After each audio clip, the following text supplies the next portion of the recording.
old guns. Out of kits they're making them, where you find a lot of old parts like the lock and the stop. Fiberglass was coming in. Ooh, school's in session. You just got Basically insulting me with the paint thing, the petty stuff, you know? That's a good-looking bow. Pawn Stars is definitely a fun show that demonstrates some seriously impressive negotiation skills to make the most money possible. So let's start off with a man who brings in something massive. I came down to the pawn shop today to sell my 1958 Glastron Seaflight. I have another project in mind, and it happens to be another big fin boat. I'd like to get $10,500 for that boat because... Well, this guy named Jimmy is so excited about this rare gem he has. Turns out there are only 150 of these babies out there, and they're made by a little-known company called Gastron. Now, the men aren't one to splurge on boats, because they cost a pretty penny. But this one caught his attention, and he's curious to learn more.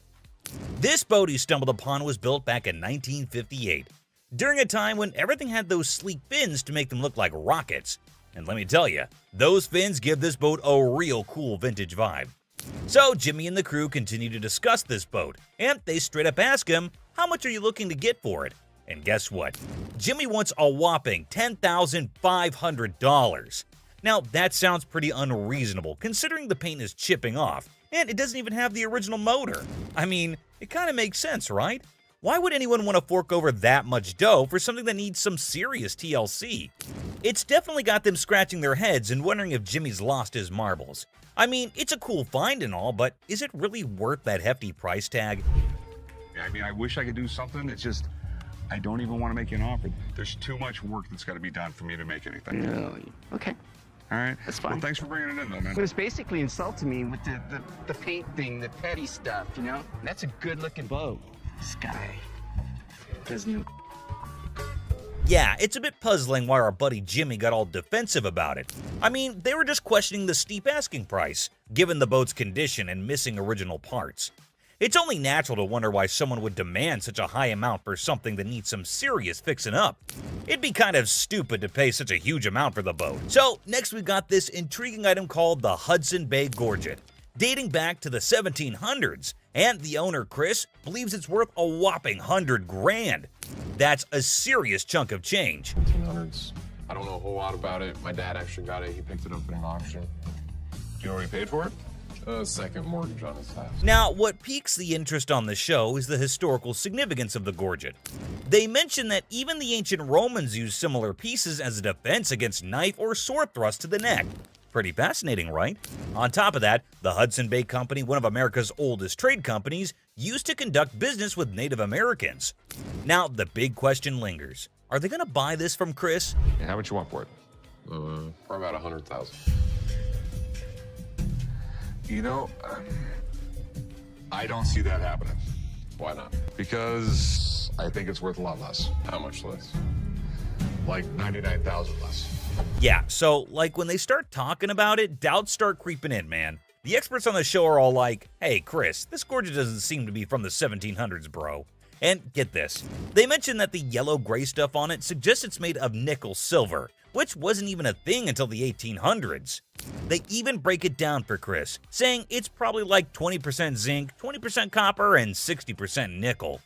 They're trying to give him some historical and material insight, you know? But here's the crazy part. Chris ain't having it, man. He's all like, nah, I still think this gorget is totally from the 1700s, guys. He's standing his ground, fully convinced, even with all the evidence they're throwing at him. Really, until the 1800s. All right. What the are you talking about? Son, you're way out of line. Basically, I'm just trying to tell you, I've seen auctions for these things, and they generally go for right around $1,500. All right. I'd offer you $1,000. I don't know what you're smoking, man, but... Unfortunately, things don't turn out in Chris's favor. The disappointment starts to sink in. He feels like they perceive him as some inexperienced kid trying to lowball them. It's a tough blow for Chris, leaving him feeling let down by the whole experience. Perhaps he had set his expectations too high, as the reality of the situation reveals that maybe the gorget wasn't as valuable or historically significant as he initially thought. Hey, who around here to help me with this? Hold on to your hats for this crazy video. There's this super hyper dude who charges into a shop, making a fuss like it's the biggest emergency. And get this, he decides a random table is his new chill zone. Let me lay on this mother. Let's see. What's this? What's this for what? No rules, no worries, just pure wackiness. Get ready to laugh your socks off. Get a load of this. A serious lady walks into the chaos, totally shocked by the craziness. She's all polite, asking the lovable crazy guy to hit the road. But guess what? He's on a whole different planet. That's what I've been screaming for. Come here. This is baby, right? This actually. Get your ass over and shut up. Instead of leaving, he's like, hey, join me on this table for a weird chat. They're both lying on the table, talking and joking as if they're old friends. It's not just hilarious, it's ridiculous. That bed. No, I ain't getting no. Get off that bed. What the you gonna do? Wait for it. The madness keeps going. Out of the blue, a security guard and the lady's dad crash the party, and they're not having any of it. Can't get over how. Look, I ain't even looking at this mother. You're talking, man. The scene is just too much for them. Team Serious mode activates, and they start shouting at the eccentric guy like, out, ASAP, with some epic pushes. They boot him out, leaving everyone in the shop totally confused, but also in stitches. You don't disrespect my daughter in life. It's like a comedy ninja showdown. This bizarre and hilarious incident is a comedy masterpiece. It's a roller coaster of hilarity, from the wild guy's antics to the unexpected camaraderie on the table, and the chaos with the security guard and parents. You don't talk about my daughter. Where's she that way. at? Where's she You at? understand that? This video is about giving up of the seriousness and diving headfirst into the fun of being a little wild and having a good time. Get ready to laugh until your sides hurt. Bitch, you put his mother hands on me. Where's Seth ass at? Little small talk, bop. Watches. Get ready to giggle. So, there's this new lady in the shop who's decided to be a rebel. She goes all sneaky and puts the shop's watches up for sale online without telling anyone. Now, imagine the staff just standing there, scratching their heads like, what in the world is going on? But oh, it gets better. Said you wanted to know if Tressa asked me to put anything else on the internet? Yeah. Well, she did. This concerned guy sprints to the owner like he's in a marathon, spilling the beans about the lady's secret watch-selling mission. It's like a comedy of errors in a local shop, and you won't believe how funny it gets. She asked you to put a watch on the internet. She didn't ask me, no. John came up to me. She didn't ask you? Hang tight. The boss decides it's showdown time with the troublemaker. Picture this. The crazy lady, completely clueless about her mischief, storms into the room and starts arguing with the puzzled staff. I didn't ask So him. he wouldn't just offer it. Right. You said to come to one of you guys. Well, before I would have bought it, I would have came. She's all like, I'm just an employee, not the owner. It's like a sitcom gone wild in that local shop, and you won't believe how absurdly funny it gets. Was it a possibility? I pulled it out. Okay, you went around the bush and kind of asked them. Hold on to your laughter, because things go from crazy to cray-cray. The lady trying to make a grand exit dramatically throws her keys at the owner. It's like a superhero tossing a cape, but with keys. I wasn't even sure if I was going to. It's fine. The whole scene hits peak absurdity as the keys fly through the air, and everyone's just staring, jaws on the floor. Meanwhile, Our Lady confidently struts away, leaving the staff scratching their heads like, did that just happen? It's a hilarious roller coaster, and you won't stop laughing. You weren't as big of a bitch. I was wrong. Excuse me? Get the out of here. Get set to lol. This funny video is like a crazy ride with surprises, silliness, and a hint of madness that'll have you laughing without a pause. The twists and turns make it a hilarious and chaotic experience for anyone lucky enough to catch the shop's wild antics. Brace yourself for a good laugh as you watch the madness unfold in the side-splitting comedy script style video. What did she say? That I am the bitch. Get the out of here. Penny Pincher. Get ready to chuckle. This hilarious video is all about a super energetic girl trying to convince her super penny pincher dad to hire more security for their shop. She's all passionate like, Dad, we need extra protection.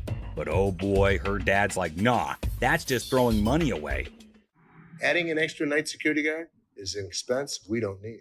Dad, I just don't understand. The funniest part? When the argument gets so wild, the girl pretends to be super angry and storms out of the room. It's silly, it's amusing, and you'll be laughing your socks off at their crazy fight. Every single time I have an idea and I bring it to your attention, he then has to walk in. Hold on to your funny bone. This comedy video is pure chaos when the staff walks out, and surprise, the roof is missing. Peel the roof off? Yeah, they peeled the roof. Yep, someone peeled it away like a giant banana.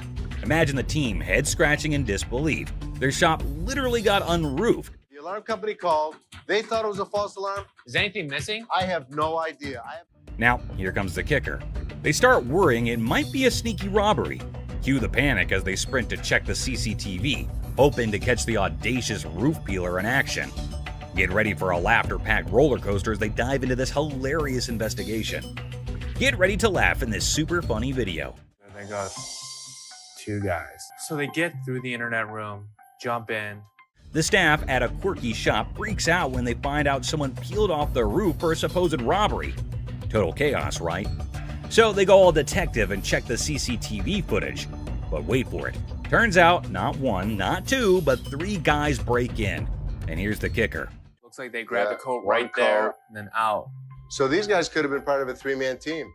One of them ends up hiding inside the fridge. It's like a comedy show gone wild, leaving the staff scratching their heads and everyone else in stitches. You won't believe the crazy twist in this comical caper. We got broken into last night. Took it for a coat and ran out. I told you that security should have been here at 9. This is the guy? Right there. Here they come again. Les? Hi, how are you? I'm attorney Kyle DeQueef. So there's a man, probably an attorney with 2 ladies along, coming inside towards Les at a pawn shop. Now, Les knew about it before. He asked for Les, and fortunately, he was at the counter. He asked why they had arrived at the store. He's retained me to represent her in regard to a ring. Okay. My client brought in a $10,000 ring here, and she wants to either collect the remaining money owed to her on the ring or get the ring back. She's got a receipt right here. This is a counterfeit ticket. He said that he came here for the ring, which they bought from these ladies for $10,000, but they didn't pay and gave them the receipt. Now, he put up the receipt and showed it to Les and accused them of cheating and stealing from the women and taking their expensive ring. But Les was cool and controlled his anger. Whoever produced this ticket didn't understand this is the amount of numbers that are here. Okay. Number 2 is state law mandates that we print the law in a 12-point font. Okay. This is much smaller. That is some bull. It may be bull, but that's the truth. I don't know how I got mixed up. There's the game-changing point. Les, after listening to him, explained that he will reveal the truth now by showing the real receipt that they had. He went and came back with real receipts that they've been giving to the customers. There, he spotted major differences. He notified him of the major changes in the receipt that he brought. The man looked rather weak and stunned in response. Printing wrong or whatever, but this is the ticket he got from here. He didn't get it from him. He didn't get it from him. So now we just liars and we just come I'm here. not saying that you are. So you trying to send my son a lie? I wish I had better news for you, but That's bull. That's bull. The numbers don't match up. The paper stock doesn't match up. This is a fake. Now you side with them. You're not representing us. If I don't get my ring or my money from them, how you gonna get paid? The attorney turned to the women, but oh my god, they're still accusing Les of having given them the wrong receipt and asking the attorney to take the money from Les. The man, being down on himself as you can see, argued with them. The man showed the evidence to the ladies and told them that they were having the wrong receipt, but they continued to argue. Ticket, how about that? No, I don't believe that the store gave you this ticket. Nah, well, I don't believe you a real attorney. We ain't got it right. This bull. Somebody better give me my money. Yeah. he's my attorney. You, him, security. Excuse Have a me. nice day. Nah, you got me, bitch. Sorry, young man. The ladies started harassing both of them and started using personal attacks. They were all arguing amongst themselves. Pretty crazy. The attorney went back as he can't do anything for the ladies. How are you? I'm doing okay. What can I help you with? Either trying to get a loan on it or you guys can buy it. Trying to sell it for maybe like $150. $50. Why is it $50? The certificate and everything is in there. And the bag costs actually way more than that. Well, if you can tell, it's actually stained Okay. all through here. I'm trying to sell it for $150 or get a loan for $75 instead of the $50. Yeah, I wasn't interested in more than 50. If you know purses, then you know the As our unsuspecting customer strolls into the kitchen at chaos, little does she know what's cooking today. Ashley, patiently bracing herself for another round of absurdity, politely inquires about what the customer's looking to offload. The girl, blissfully unaware of the purse's actual value, confidently suggests a price that's almost a steal. It costs way more than that. Okay, but I'm not going to pay you for the amount that you think it's worth because it's stained. This is not one of the newer ones. This is not this season. I know about purses. It was torn. It was stained. It's not even the last season's bag. The thing is old. But you still willing to buy for $50 though, so if it wasn't worth it. And now the plot thickens. The lady asserts that if Ashley truly understood purses, she'd gladly accept the offered amount. However, Ashley, standing firm in her claim that the purse is torn and not worth more than $50, creates a hilarious clash of valuation difference. We even say $50. So they didn't say it wasn't worth it. Can I talk to somebody else? I don't want to talk to your pepperoni looking ass. Can I get somebody My pepperoni looking ass. Pepperoni ass? I don't even know what that means. She take a look at her own ass? Can I get somebody else to talk to? It don't even matter. I don't have to talk to you. And I don't talk to you either, so why don't you go home? Leave Can our I talk store. to somebody Nope. else? Why do I have to talk to you? Because You I'm the disrespectful. manager. I'm disrespectful and you call me a pepperoni ass? Ugly ass bitch. F you. And it's time to cue the drama. Ashley throws out the bold figure of $50, and it hits the customer like a curveball she wasn't ready for. Feeling the heat, our lady teeters on the edge of diplomacy and blurts out the unforgettable line. She labels Ashley a pepperoni ass and decides that she'd rather chat with anyone but her. Talk about spicing up negotiations. 3 males walked into a pawn shop. One of the suspects stood at the door as a lookout while the other 2 suspects walked directly over to the display cases. So, like, these 3 guys roll into the pawn shop, just casually strolling in. The other 2 guys, they head straight to the fancy display cases. It's all got suspicious vibes. And then, bam! One of them whips out a sledgehammer and starts smashing the glass. Things are starting to get pretty wild. At some point, a customer from the place is seen leaving calmly while the lookout tells her to hurry up. The suspects appeared to be wearing heavy-duty gloves in order. At one moment, a person from the shop strolls out all calm, and someone's keeping an eye on her, urging her to speed up. The people thought to be involved seem to have on these tough gloves, maybe so they don't get any cuts. Not to get cut while removing the glass from the cases. Both suspects placed the jewelry and many other valuables in the bags. So when they took off the glass from the cases, both of them put the jewelry and lots of other valuable stuff into bags. After that, they hightailed it out of the store in a black Mercury Marquis. Where the case at? Where is it at? Where you put them on? A guy storms into the pawn shop all worked up and starts shouting about a missing case. He's demanding to know where it is, and he appears to be accusing the staff of removing. The feeling of stress in the air is increasing, and it's obvious that something is wrong. Not take games, take your wild my damage to the way they like the kids. You gonna act like I ain't got no sense? He's accusing us of taking games out of his unit. Look at the ticket. It never said with game. The atmosphere gets even more intense as the guy accuses the pawn shop of messing with his games. Les, the cool guy at the pawn shop, stands his ground. The customer's getting more agitated, making accusations and even talking about blowing up the place, which is just adding to the chaos. At that point, man, you can get your arms up off belly and none of your body parts on you, bro. After all the stress I have, the last thing I need is a customer causing a scene. Despite the escalating situation, Les stays calm. He tries to talk sense into the upset customer, especially with a big event coming up the next day. I know how to walk. I ain't in literally because I potted a week and y'all motherfuckers in my middle and put them games in there. And you wasn't even standing there when I potted it. Somebody need to blow this place up. It's time to go, sir. You ain't gonna get my window. I'm not. Let go.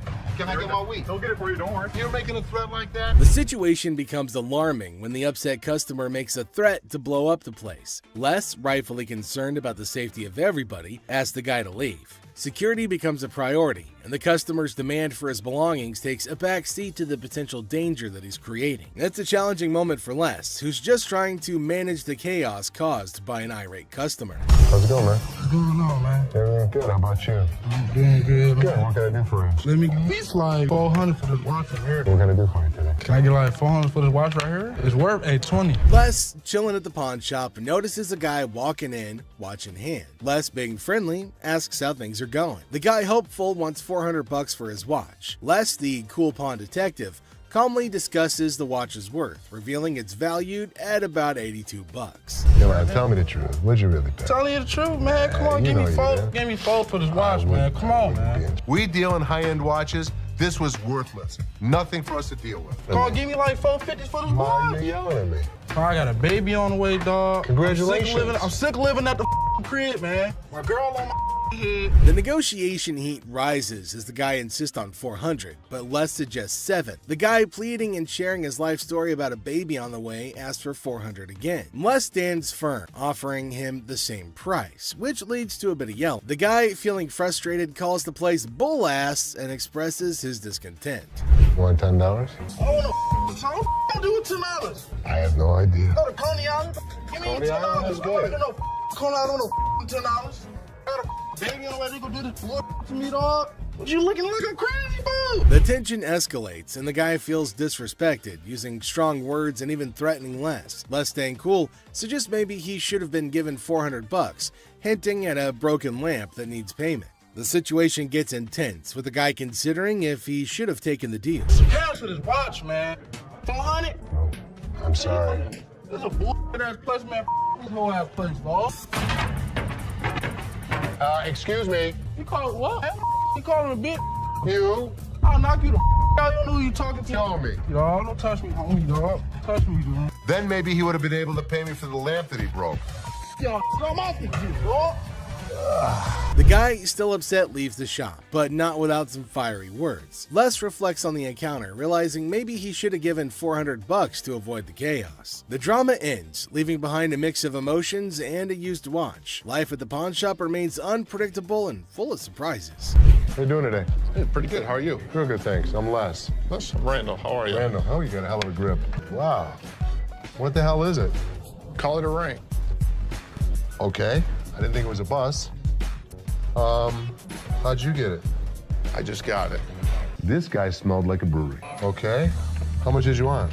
I'd like $500 for it. Why? Why? Because I need it. Yeah, I got get 2 DUIs. A person walks into the pawn shop, catching Les's attention. Things start getting interesting right away. The person wants $500 for a ring and shows it to Les. Les, being curious, asks where the ring came from and why they want to sell it. The person gets really mad when Les asks questions. The intensity in the air rises as the person angrily explains why they're selling the ring. Les stays calm, making it a surprising and dramatic moment in the pawn shop.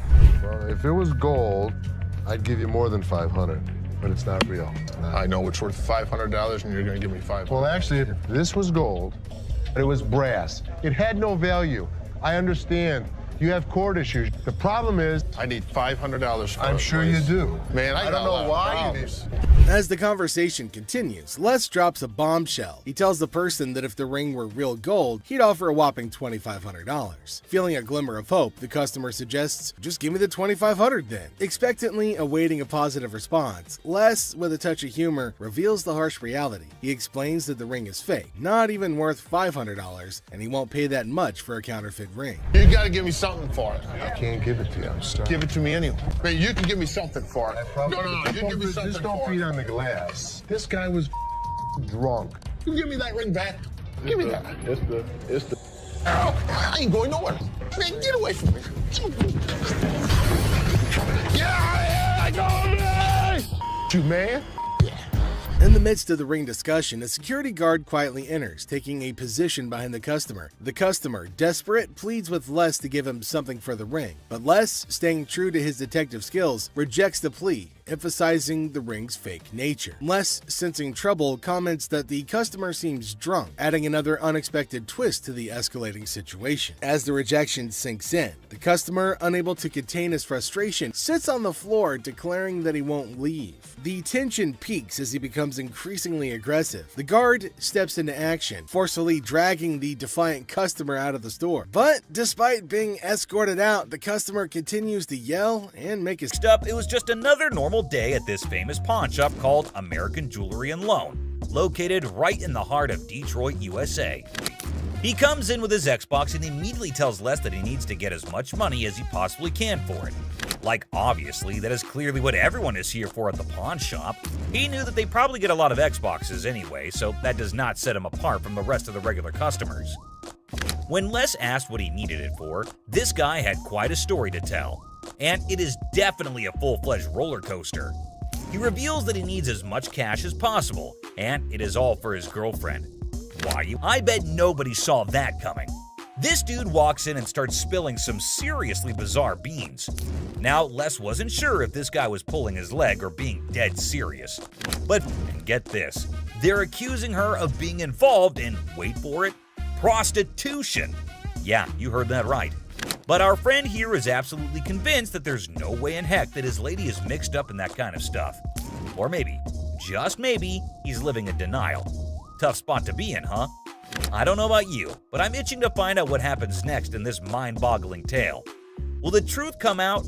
Is this guy delusional or are the cops mistaken?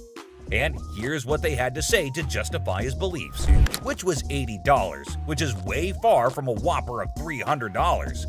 He even put his finger on Leslie's face, and that is when he knew it was time for this guy to leave. And he did not make it easy or go away quietly. Take a look at what went down. Well, at least they wished him a good day. Moving on to the next. You talking to? Alright folks, let me set the scene for you. We got Sharonda and her son Deontay strolling into the pawn shop on a mission to get some bling bling for a special occasion. You see, it's Sharonda's birthday, and she's all about treating herself to some classic fabulous jewelry. Let me tell you, Deontay's reaction? Yeah, it did not go over well. Not one bit. You gotta see this, folks. The tension in the air is thicker than molasses as Sharonda reveals her newfound treasure to her son. You spent $500 on those earrings? Yeah. They're CZ's. Watch your mouth. But that's bull. How the hell he's gonna tell me that? Look. Only to discover that they're as fake as a $3 bill. And let me tell you, he is not a happy camper. This time, Michael approached Ashley and tells her that he has a mink coat for her. She immediately asked him if he had brought it in before. And finally, down to the #1 worst customer. This customer was being disrespectful and disgusting at the store, and someone finally put him in place. Whew! You understand that? I got you. Don't with my kid. I'm sorry, man. You don't with my kid. He walks in and notices a table and immediately just announces to no one in particular that somebody needed to come to help him out with it. That's really not a nice way to ask. Jeez. Take a look at how he was behaving. Let me lay on this mother. You see, was a sex table? So for what? He was being very crude, and Ashley notices his presence there very quickly, especially considering how loud he was being. He again keeps shouting for someone to come help him, and then, you won't believe this, but he asks for Ashley in person and says she is his girl. Take a look at what he was saying, or rather shouting. Ashley, man. That's my girl. Yeah, I want Ashley, man. Oh boy, get a load of this, guys. Ashley was absolutely disgusted by what was going down. Turns out this dude we're talking about is a regular at the store, and he's always spewing disrespectful comments left and right. But here's the twist. Most of those nasty remarks are aimed right at Ashley herself. Can you believe it? But wait, there's more. This time, he's taking his craziness to a whole new level, and Ashley's never seen him act this bonkers before. He asks her what the table cost, and when she tries to reply, he says something completely horrible that caught everyone's attention. What you want for this table, girl? That's actually. Get your ass over there and shut up. The moment she spots this guy on the table, she's like, yo, get off, dude. But he's not having it. He keeps telling her to shut up or get lost. That's when the bouncers step in, swooping in like superheroes to have her back in a flash. But here's the kicker, my friends. Even after all that, he still won't quit with the rudeness. He's talking down to her like he owns her or something. And let me tell you, she's beyond upset. She's furious at the way she's being treated just because she's a woman. Take a look at what he's doing in the store. No. No, you be Shush. quiet. Look, come this way, baby. Who do you Come think here, you sis. are to talk to me like Girl, that? if he let me, I'll be slapping. Yo, hold up, people. Leslie catches wind of all the chaos and rushes in to see what the heck is going down. And let me tell you, he's in for a major surprise. When he hears just how incredibly rude this guy is being, he straight up loses it. It's time for a full-on showdown. And let me tell you, this customer is in for a world of hurt. I mean, seriously, who would even try to mess with Leslie, especially in his own store? It's about to go down, my friends. Over how Look, I ain't even looking at this mother. Do you think you're talking to mother? Back up, man. Back up, man. Leslie has reached his boiling point. He simply couldn't tolerate how this disrespectful dude was treating his own daughter anymore. Enough was enough, and he was ready to put a stop to this nonsense once and for all. Brace yourselves, because things are about to get real intense real fast. Without hesitation, he grabs the guy by the neck and firmly tells him to get the heck out of the store. And let me tell you, it's not gonna end peacefully. That's my bitch. That's who I've been screaming for. Where's the manager? It's fire. Why'd you take my ring? Sorry. With this customer who left their manners and respect at the door. This episode, we've got Les who's greeting a customer. Now, the customer's looking to sell a TV and asks how much Les is willing to offer. Les mentions that they typically sell similar TVs for under $250, which prompts the customer to express their desire for $500. Les naturally balks at the request, stating that he can't offer that much. But the customer then starts negotiating, asking what she needs to do to get the $500 that she wants. Hi, I'm Les. Nice to meet you. Sure. I'm looking to get rid of this. How much did you want for the TV? I want $500 for it. That's what I was thinking. We actually sell them for under $250. Okay. So I could give you 100. 100? 100. I need $500. And I wish I could give you 500. What do I gotta do to get you to give me $500? In a comedic turn, the customer suggests her breasts as a bargaining chip, asking if they're worth $500 to Les. Les, to his credit, responds with a little bit of a bemused expression, indicating that, sorry lady, they're not. The customer confidently asserts that her breasts are valued at $7,500, but Les remains unimpressed. He remarks on her attempt to negotiate with her boobs and expresses disbelief at her strategy. The customer, undeterred, insists that she never played dumb before provocatively suggesting that she's all there by flashing her breasts. Are these worth $500 to you? Not really. No, these aren't worth $500. Really? They're $7,500 for these, okay? $7,500. I want some. He was one of those people that tried to negotiate. What can I say? Les maintains his professionalism, refusing to be swayed by the customer's unconventional tactics. He humorously remarks that anybody who flashes their breasts in a store must be all there, to which the customer confidently agrees. However, Les ultimately declines her offer, suggesting that she go elsewhere. Oh, I am all That's there. what I just said, and I could see. All there. You were all there twice. Thank you. Forget it. Thank you very much. In the chaotic morning hustle of the pawn shop, Les notices a shady character browsing through merchandise with dubious intentions. Approaching him, Les demands an explanation, only to be met with a flimsy excuse about being kicked out of his mom's place. The guy then tries to pawn items off as coming from his mom's basement, but Les sees right through the charade. Now tension rises as insults fly, setting the stage for a showdown between Les and the would-be thief. First thing in the morning, I see a guy walking around the store pulling off my shelves. What the hell's going on? Hey, man, I need some money. I got kicked out. My mama kicked me out last night. My mom's basement. Tell me where you really got the vacuum. My mom's basement, man. Where do you think I got it from, fool? I'm sorry, what'd you call me? A fool! What are you gonna do about it, bald-headed? What do you want me to do?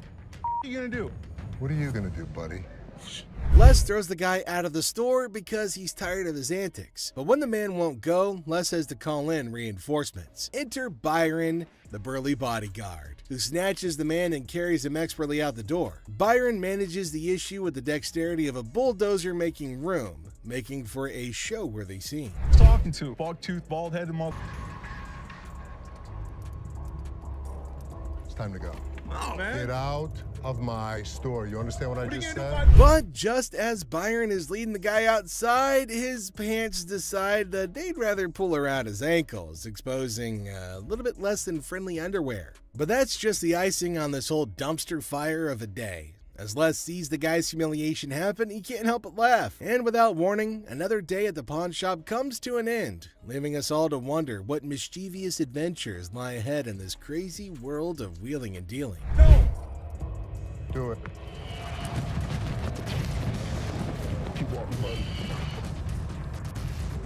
You start stealing stuff from my store, it's time for your ass to be thrown out. Stand up. And what an ass that... The scene starts with Ashley getting a bit annoyed, telling the customer not to test her patience. Now she's in a hurry and warns him to speed things up. Then the customer tries to copy Ashley by snapping their fingers, but Ashley quickly shuts it down. She acknowledges the imitation, but firmly puts them in their place with a clever comeback. Even though they're joking around, Ashley still shows that she's in charge and she's not going to be disrespected. Don't get me, I'm gonna get very, very angry right now. Okay. And if you can like hurry it up, then that's better. I can. Hurry it up. Okay, you ain't gotta snap the fingers, sweetheart. I was just imitating you. Okay, but you ain't gotta go that far. You behind here. Oh. Okay. I don't really have all day for this. You want 20? I want 40. Things escalate when Ashley catches the customer imitating her again. This time, she's not as amused. With a mix of annoyance and humor, Ashley tells her to knock it off. She's not playing around anymore. Finally, she wraps things up with a funny twist, saying goodbye with a playful fake travels instead of the usual safe travels. It's a perfect ending, showing Ashley's authority and humor all in one. Are you imitating me?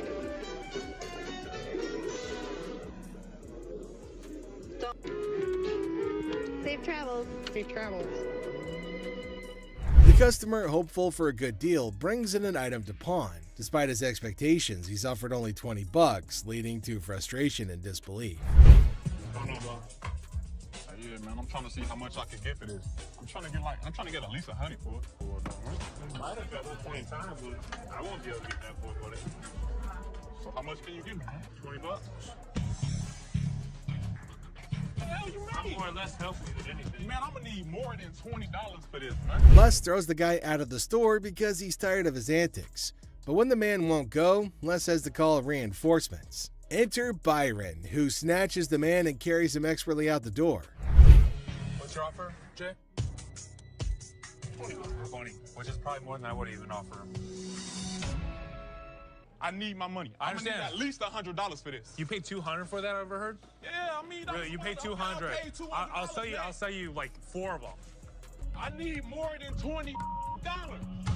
Why is there more staff out here? And I see another irate customer in line. That's all I'm giving you. Period. Despite attempts by other staff members to calm the situation, the customer's anger continues to mount. Profanities fly as the customer remains dissatisfied with the offered amount. I'm the manager. Oh, you are the manager? I'm the manager. You're the manager? $20 for this. I've been waiting for an hour. Yeah, take your out of here. How about 100? You can give me what the I'm gonna do with $20. I don't know. I need more than $20. I had to calm this situation down. Take your out of here. $20? What the I'm gonna do with $20? This is pretty cool, man. Absolutely. Pawn Stars isn't all about selling and buying old stuff all the time. There are also times when sellers come in with the brand new items they never even touched. From Pokemon cards and Babe Ruth baseball cards to World of Warcraft Frostmourne Sword. Here are some of the untouched items on Pawn Stars. Pokemon cards. I have probably the world's #1 Pokemon collection inside this case. Cards, and they're all Charizards. When this man came into the shop, he brought a huge collection of Pokemon cards in a big box, and all the cards were Charizards. However, Rick had a little problem, so he had to call in Chum, the Pokemon expert, to have a look at what the man had brought in. This guy's got Pokemon cards. Rick, it's not Pokemon. It's Pokemon. The man had saved them all from when he was a kid. He eventually tried giving them to his kids, but they weren't as interested as he was. So he thought, why not go and try to sell them? So, Rick, you don't know about Pokemon? It's like a game like 8-year-old kids play, right? Rick didn't have much knowledge about Pokemon and how valuable those cards were. So Chum explained everything to him, from their origin to the current day. Still, Rick couldn't grasp what Chum was saying. I really don't understand why Pokemon is such a big deal, but if something like a Beanie Baby can become worth a lot of money, maybe these can too. The man had a lot of valuable cards, especially the first edition, which, according to him, could easily sell for $50,000 to $100,000. However, Rick wasn't ready to believe that people actually buy these kinds of things for such a high price. So how much do you want for these things? I'm looking for right in the area of $500,000. With the man demanding a huge sum of $500,000, Rick knew that he had to get an expert opinion other than Chum's. And he says they're worth $500,000, and it just doesn't make any sense to me. Well, there's a lot of cards here, Rick. After examining each and every card, the expert was sure that all these cards were genuine and the most valuable in the Pokeverse. According to him, Rick had 20% of the Pokemon market sitting on his counter with all those cards the man brought. I'm estimating anywhere from $380,000 to $390,000 for this collection. Really? So the seller might be a little disappointed with what the expert proposed. But it was still something Rick found very, very hard to believe, even after the expert's opinion. My problem with these is if I go to sell them, I can't have any conversation about them because I know absolutely nothing. I don't even know what a Charizard does. Rick could not buy those cards no matter how much profit he saw on them, and Chum and the seller could not help but feel disappointed in him. I still don't know the difference between a Pokemon and a Charizard. Actually, Charizard is a Pokemon. Mystery box of fun. Mystery box of fun. Yes, it is. What this man brought in was a mystery box of Funko Pop vinyl toys, which had both Batman and Joker inside it. These were the limited edition figurines offered at San Diego in 2013. However, it actually came with 3 figurines, Batman, Joker, and a special metallic Skeletor. Funko's a really incredible company. They started coming out with them in the 90s, and then Funko changed hands. The seller was a sushi chef, and he wanted some new knives, so he thought, why not go and sell his brand new untouched toys to the pawn shop? Rick had to give him a history lesson on Funko, of course. You know, I was happy with these being a part of my collection, but then recently discovered that they might be worth something. Okay. The man was looking to get at least $3,000 out of the toys, so Rick had to call in the expert to determine their actual worth. What this was in 2013, and pretty much every year since, Funko has produced what they call the Mystery Box of Fun. After examining all those figures and seeing that their condition was perfect, the expert was sure that these 3 toys were going to sell for good money. But how much exactly? Let's find out. What are they worth? The set being in nice condition and what they are, I think you'd have no problem getting $2,800 for the set. The negotiations went on, and Rick proposed $1,500 to the seller. However, the seller was not ready to go below $2,000, so the deal was stolen telly.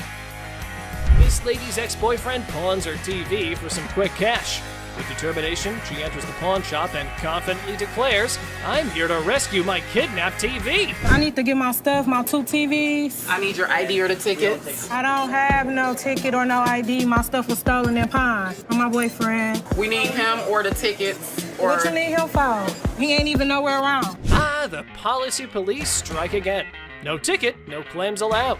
And in a spectacular display of logic defiance, here's how she responded to the situation. Listen! Don't land on my window! Bitch! What? If I'm gonna have to get ratchet? You don't pound on my window!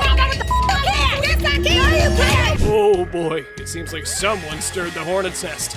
But fear not, Ashley swiftly shut down those threats like a master conductor. Lesson learned, universe. Okay. Oh, please. Bye. See ya. No. You're crazy. Yeah, I am crazy, and I'll show you crazy. No password.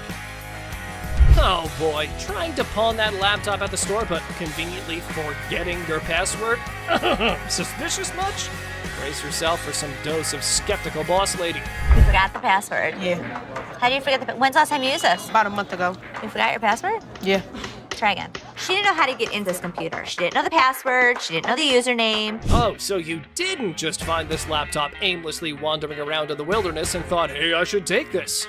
I'm sure the lady was adamant that it's my laptop. How much did you want to get on this today? At least 165. How's 125 for you? No, I'm sorry, I can't do that. I need at least 165. I mean, I can't do 125. All right, I can do 150, and that's what I can do. Okay, can you do 165 or not? In the blink of an eye, the laptop lady became wild and crazy. Her responses and shouts made everyone wonder if she was off her rocker. I am a grown-ass woman. You're not acting like one. Like I said, I am a grown-ass woman. You're not acting like one. I'm not going to sit here and argue with you. Like I said, I can take my business somewhere else. Goodbye. My laptop. Watch your punk ass up, because you ain't getting my motherfucking car. You said, bitch. I got my laptop home. I ain't leaving this bitch till you give me my money. I need my mother Time to go. No. My friend's laptop. Are you low on cash? How about you swipe your laptop, hoping to make a quick profit at the nearest pawn shop? If you want to give it a try, just watch what you're heading into. What the hell? You mean to tell me you don't stole my damn laptop and I don't blame them damn kids for this damn laptop? All this damn. That's how you don't blame me? We supposed to be friends? Got me up. Taking my laptop. Ugh, that tension, right, folks? However, our big boss Les was unable to fully comprehend the conflict. And he couldn't care less. These people were just up to making a fool of themselves. I think that these women were fighting over laptops. Watch your punk asshole, bitch! Watch your punk asshole! Cause you ain't getting my motherfucking car, you bitch! I got my laptop home! But we, being a sucker for drama, sorted it all out. Apparently, somebody's valued belongings were stolen by their BFF. What chance do they have of surviving this unthinkable betrayal? My laptop all this time, and I'm thinking these got my Okay. All right, that's enough. That's enough. all this time, my laptop was missing, but I got my laptop. That's all that matters. All right. Earring error. In the dazzling world of pawn shops, we find a woman aiming to part ways with her prized earrings. But only if things were that simple, then there wouldn't be a whole show made out of it. I'm here to pawn these earrings. Okay. Trying to get $350 for them. Why do you need the money? It's none of your business why I need the money. Pawn my mother jewelry. We all know that our big boss here has quite a keen eye for the merchandise he deals with. And warning, you better watch out if you try to sell him a knockoff. These are real. They are real earrings. They're just not real diamonds. They are. No, they're yes, not. they are real. How the you gonna tell me just by looking at my that they not real? They're not real. As things were getting hot, the woman kept getting non-negotiable. That definitely makes a reality TV treat. Keep it coming, girls. Ladies that act like ladies are treated like ladies. No, it don't work like I ain't leaving this bitch till you give me my money. I need my mother. Time to go. Stubborn guy. Our Mr. Clumsy here managed to turn his girlfriend's car all wrecked up. Now, he's off to pawn his genius-level ideas to fix the car and his relationship. I need to pay my court fees. I got a DUI, crashed my car. Well, her car. I took her car with a couple friends. You just need to get as much as you can. It's not your damn business. I'm here for you. All full of himself, he went all gangsta mode on Seth, trying to get money for 2 of his rings. Did it work? Nope. However, things were about to get more annoying. What's the highest you'd go? $900. That's ridiculous. Tell him what it is. No, don't tell me what to do. Stop talking. Stand behind me. What's the problem? Tell her to stand behind me. This is men talking right now. Our boy's respect for his girlfriend shines through as the negotiations heat up. Hold on to your seat, because this encounter was a true lesson in having proper manners. Maybe we should just take the money. That. Stop talking. Just Dude, stop seriously, talking. why are you Just such an stop. ass? No, you need. No, I don't need to. You're in my store. This It is my property. business. This It's not your property. Do I She's her tell own your person. property what to do? Hopefully one day she'll wisen up, move on, and realize that this guy's a complete tool. Mother-daughter feud. Well, ladies and gentlemen, hold on to your liquor bottles for a heartwarming episode of Mother-Daughter Treasure Hunters. They had gathered some priceless junk to fund their world tour. So what you got? I got some really expensive stuff. Show me. Some old liquor bottles. Some old albums. Stamp book. Didn't you think he worth something? No. You got a whole lot of nothing going on over there. But wait, Les examines their items and deadpans. Sorry, ladies, it's all junk, no worth. The things took a swift left from there, guys. Told you it wasn't worth nothing. You need to watch your trap because this worth everything to me. It don't matter. They don't want it. This is not junk, okay? So don't you comment on. I told you. So you better not don't. to come here. You better don't go there. Gas. You better don't. You better don't. It's like watching a comedy where emotions run high over little treasures. They both argue fiercely about sentimental items. Talk about teaching your kids some manners. I will kick your ass. I'm your mama. You better don't. How the heck you better don't. No, you get the off my. I thought it was kind of funny watching the mother and daughter argue with each other. Okay. All right, that's enough. That's enough. That's right. No, I'm not. I mean, you're not going to come in here demanding money from me. How would you? Man. Customers usually go through several stages when they hear that their item's not as valuable as they thought. The first is disbelief, followed by denial, anger, and even assault. In this video, we see a woman who assaults a security guard, another insults and body shames Ashley, and one almost takes a swing at Les. The thing all these people have in common is that they were shocked at the real value of their item. Yes, ma'am. I was coming to pawn my ring because I have to pay my rent. It was due a couple weeks ago. Oh, okay. Why you keep looking at my ring like that? It's real. I mean, what you want, the studs on my lip or something? Pawning it. I'm not buying it. You're just pawning it. You want to pawn it? Keep control of herself. I don't know what the hell her problem was. I don't give a what her problem was. She's lucky my security staff didn't beat her ass. There's never a shortage of people who don't know their item is fake. The truth makes this woman explode at Les, but she never stands a chance because Les has backup. Hi. Hi, I'm Ashley. I'm Nana. Nana. I called up here and I got an estimate price, and they told me that I could get $400 for these. You called up here and got an estimated price. Yeah. Who did you talk to? Nicole? Nicole. Over the phone? Yes, But ma'am. we don't see them over the phone. She's lying. Where Nikki at? Nikki. Nikki, Nicole. Well, which is it, Nicole or Nikki? Listen, it's real diamonds. All I know is I need my $400. All right. I'm looking at the diamonds, and I know right off the bat the weight is just not gonna make it. I know I am not gonna be able to help her. I can do 185. No, I'm not. And you're not gonna come in here demanding money from me. Yes, the I am, because that's what I called for. Nikki! What? No, Nikki! Where this bitch at? She all of a sudden darted away from me, started screaming for Nikki. It was like a bat out of hell. Where this? A customer comes in to pawn her jewelry, but she's not ready for what Ashley has to say about it. Excuse me. Nikki! First of all, you're not gonna scream in my store. Well, first of all, you're not gonna walk up on me either. This is Nikki, and they told me that they was gonna give me $400. Oh, so look at and these now they telling me that I can't get my money, and I need this now. Don't you dare. That. I need my money right now. I don't know what this chick was talking about. She was very confused, but I know one thing for certain. Nana needed to go. You like that? Well, you disrespected me, my store. Y'all bitches. Okay. Everybody in this mother y'all. Joe. All y'all. Okay, have a good day. And kiss my ass. Keep walking. Bye. Nana. You bitch. All you mother. Give me a headache. Nana's smart enough to leave before security throws her out, but she makes sure that she's got the last word. Hi. Hello, how are you? Good, how are you? I'm well. I'm here today. I want to pawn my computer. I'm trying to get my son into a technical high school. I know it's ugly, but it's No, I didn't say it was ugly. How much you looking to get? Like 175. Oh, that's not enough. I really wish you could give me like 150. Have you ever had it in pawn before?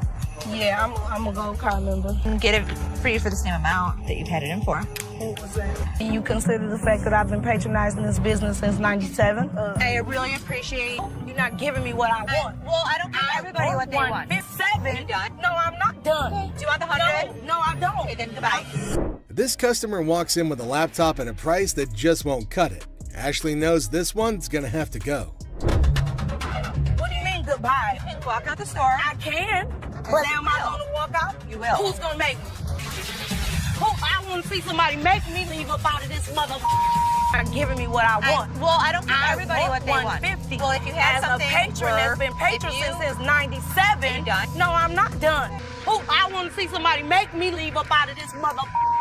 Are you a lady or are you a child? I don't give a what I am. And don't think that you won't. Because all I got to do is make a phone call. You know what? Get out. I'm not getting out of here. Get out. Me up.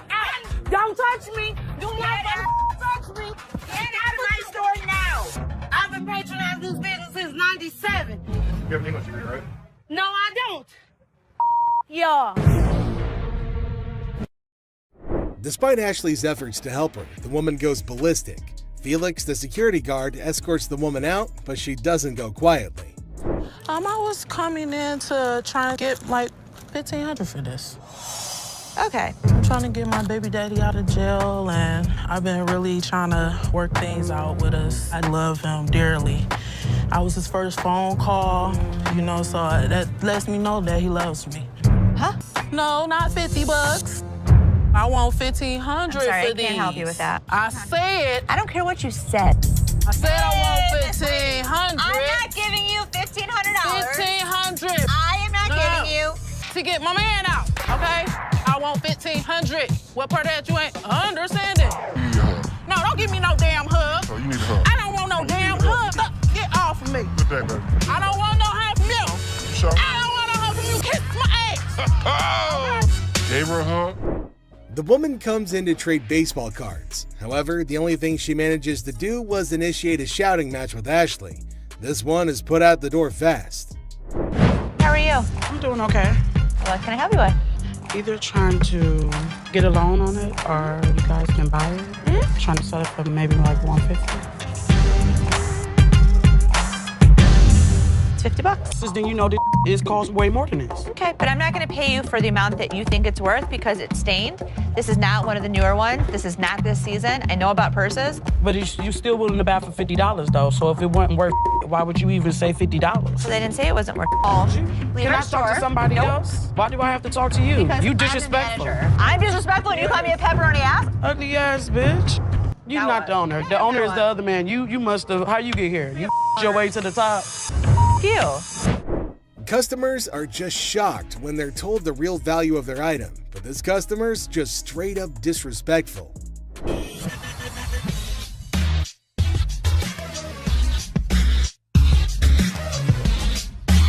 How much you want to spend?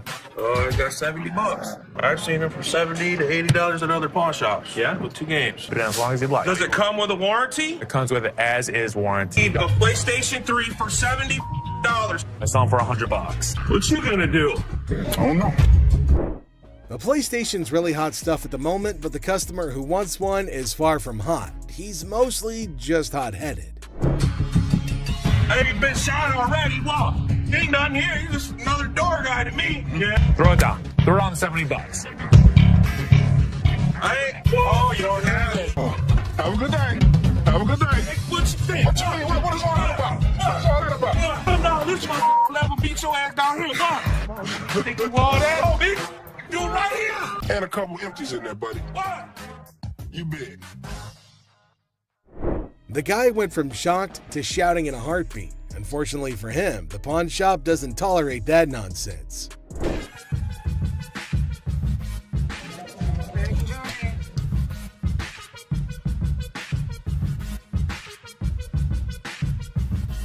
They're not real.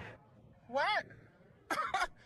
No, these is real. Look, when you holding up to the light, ding, you hear that? Ding, that's the diamond sound. Don't you think I would offer you money for them? No, I know what this is. Why your big ass standing here? What the you want? So you can give me my $300. Whatever, told me my ass haters. Bye. Have a nice day. The next customer is a lady with diamonds from her fiance, or so she thinks. Les breaks the bad news to the lady, but she's got a hard time accepting the facts. Hello. Hi. Can I help you? If I'm trying to pawn this, 35 millimeter, right? yeah, How much are you looking for? just about $30. Got my baby's birthday coming up and just need a couple of extra dollars to help out. Stuff situated for him. What do you have planned? For his birthday, Mhm. a birthday party, you know, cake, ice cream. To try and get money from us. And the kid ratted her out saying, yeah, my birthday's in 2 months. There's a little bit of time you have before then to come back and hopefully have something of value. And I really would have appreciated any little thing that you could have gave me. 10 years ago. This is some bull because y'all could have took this camera. You could have gave me $30. The innocence of a child didn't allow this woman to cash in on her worthless camera. She was pretty shocked her lies didn't work on Seth. How are you? How are you today? Good. What you got? My bracelet on my phone.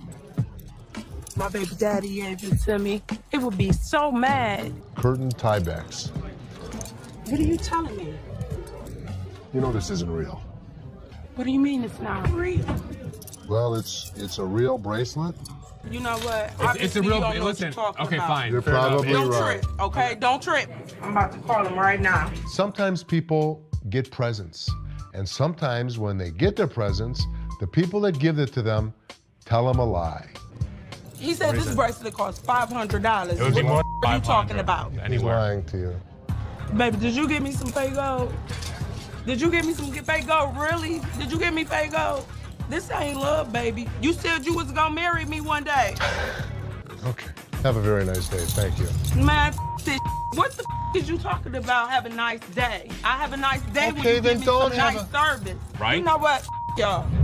I'm about to take it to a real jewelry store that knows something. That's what I'm gonna do. The amount of men who give their women fake jewelry in Detroit is absolutely crazy. This woman is shocked, betrayed, and angry when she learns the real value of her jewelry.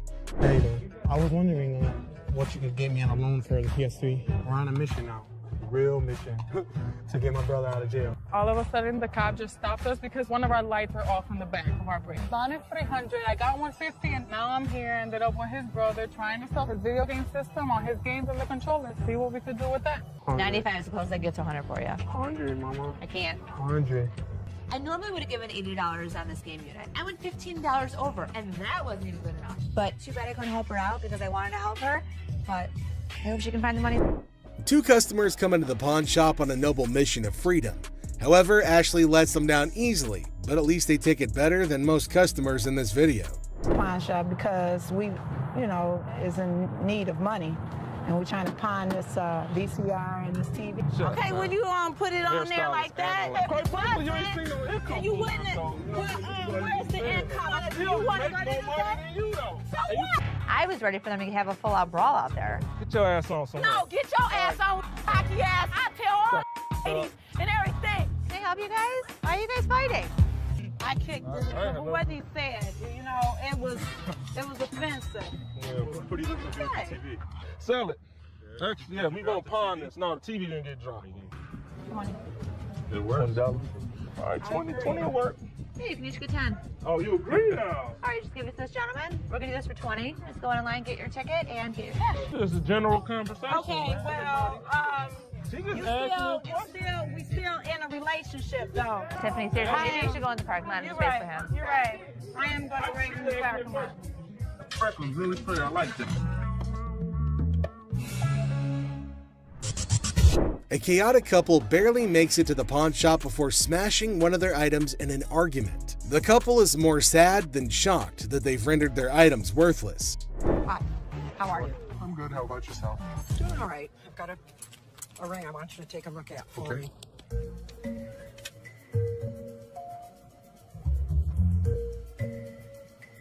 You know what it is? They're diamonds. They're not diamonds. That's cubic zirconium and silver. Okay. Not interested. I know what this is. I'm telling you, I can't give you any money for it. I know it has value, and I'm really, really upset right now. So, I've worked for an attorney. I know my rights. Don't touch me. You're an idiot. You're an idiot.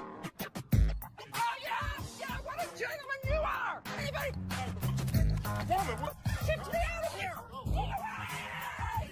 Get away. 4 times she hit me. Randy, 4 times? Why would I not give her money if it was worth it? I thought you were smiling when she was doing that. This woman can't believe her diamonds are actually not diamonds. If you like seeing angry senior citizens, then this grandma's got you covered like a quilt. So, I'm here to sell my yays and stuff. Okay. Cartier. I paid $5,300. For these? Yeah, I overpaid. They're fashion designer glasses. Really cool gold diamonds. For those particular frames, there's a huge demand, but not for that price. How much you want for these? The lowest I'll take probably like 40 for it. All right, give me 35. You give me 35? 1,000. What you mean? You making too much money now. I sell this stuff cheap, man. Look, I ain't pay 1,000 for these. I know feel you me? didn't. I can feel you. But you don't feel me, you know what I mean? I can feel you. You see how he talking? Talking like a kid and You don't know who the I Man, am. You don't know where the I was raised. Like and I you're just said, talking. Well, flat out, man. I ain't leaving, dog. Come on, baby. Young buck. What's up, baby? Man, we out. You on that petty shit, dog. That petty ass money you offering. That's why ain't nobody with y'all. You feel me? I feel you. Les is offered a cool pair of glasses, but he knows they're not cool enough to be worth what the customer's asking. The customer doesn't take the news well at all. Welcome to the channel, guys. Okay. Oh my God. Get your hands off. Blurry-faced guy. We'll buy this and pawn this and that and give you $350 total. Get set for a crazy moment in this pawn shop. The shopkeeper and a customer are going at it in a big argument, trying to make a deal or who knows what. But wait for it. Out of the blue, 2 dudes in fancy clothes with blurry faces bust in like old school detectives. The shopkeeper's scratching his head, clueless, but here's the kicker. Those blurry-faced guys are undercover detectives on a secret mission. It's like a scene straight out of a comedy movie. The detectives have arrived. I need to tell them what's been happening and show them the evidence. Hold on to your laughter because this is pure comedy chaos. The second those detectives waltz in, the shopkeeper's freaking out like he's been caught selling magical beans or who knows what. These detectives are all business, channeling serious Sherlock vibes after an espresso overdose. They're tearing through the shop like treasure hunters on a caffeine high, checking random stuff and maybe on the hunt for hidden treasures. Meanwhile, the poor shopkeeper's sweating bullets, desperately trying to keep his cool. It's like a real-life comedy suspense show unfolding before your eyes.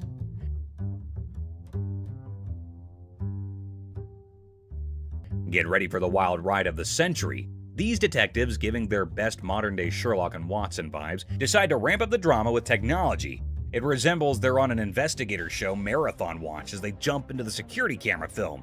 As they replay quick forward and focus on each problematic little hiding spot in the shop, envision some strong, thrilling music playing behind the scenes. An investigator story with an innovative turn will keep you as eager and anxious as ever. Do you think he was working with someone else? If he was, it could be anyone.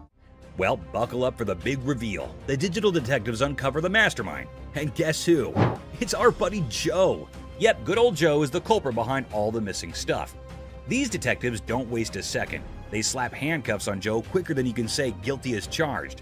And just like that, the pawn shop transforms from a place of heated arguments to a full-blown crime scene. The shopkeeper, still in shock, watches as Joe gets escorted away by the police, handcuffs and all. The whole situation is so bonkers it can make anyone burst into laughter. It's like a comedy show with mix-ups, detectives with blurry faces, and a surprise twist. You'd be left thinking, did that seriously just happen? It's pure comedy gold, my friend. Comedy gold. A massive fraud. This one will truly astound you, so hold on to your chairs. The largest swindle to ever occur on the show, so far as people are aware, left everyone perplexed and alarmed.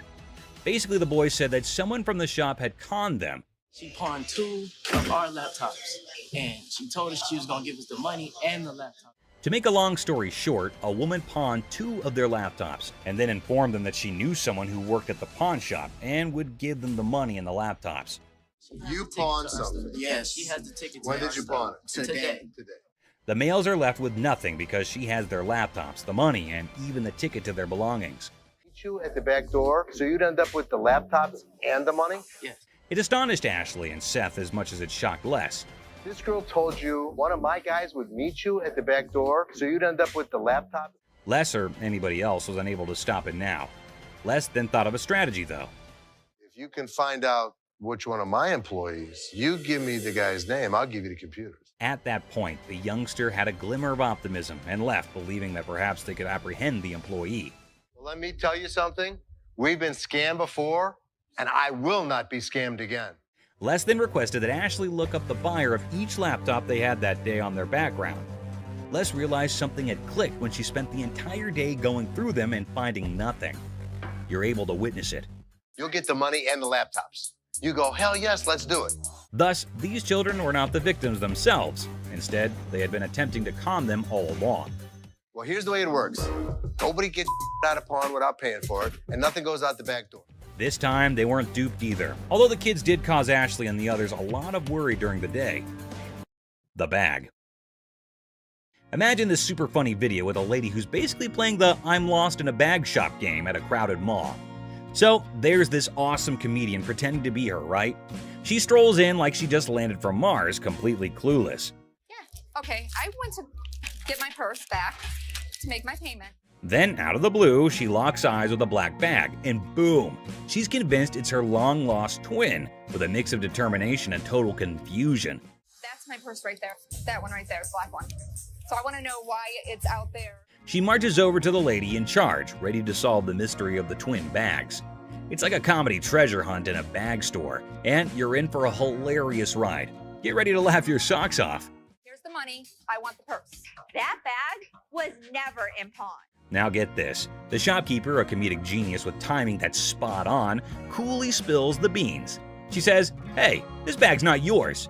But oh no, our lady on a mission won't back down. That's not your purse. How do you know it's not my purse. Because that purse has been out there. Let me see it. With this epic confidence, she declares, "No way! This bag and I go way back. They're like childhood buddies." And here's the best part. You want to buy it? I just want to look at it and make sure it's not mine. She throws down the ultimate challenge. "Bet you this bag, if it's not mine, I'll hand it over." But trust me, it's practically family. It's like a comedy duel in a bag shop, and you won't believe how hilarious it gets.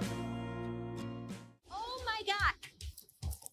Get your hands off. Meet Cam, the scene stealer of the century. Picture this, chaos in the bag shop, and here comes Cam, our superhero security guard. He's like, "Hold my coffee," and smoothly escorts the determined bag enthusiast off the counter. Have a nice day. Let's go. Walk yourself out, yo. You. Walk But wait, she's clinging to her bag like it's a ticket to a comedy show. The laughs hit the roof as Cam keeps his poker face while chaos reigns. This video's a comedy roller coaster. And Cam, the unsung hero, it's a laugh-out-loud male adventure that you don't want to miss. Just hit with that pole, right? Go.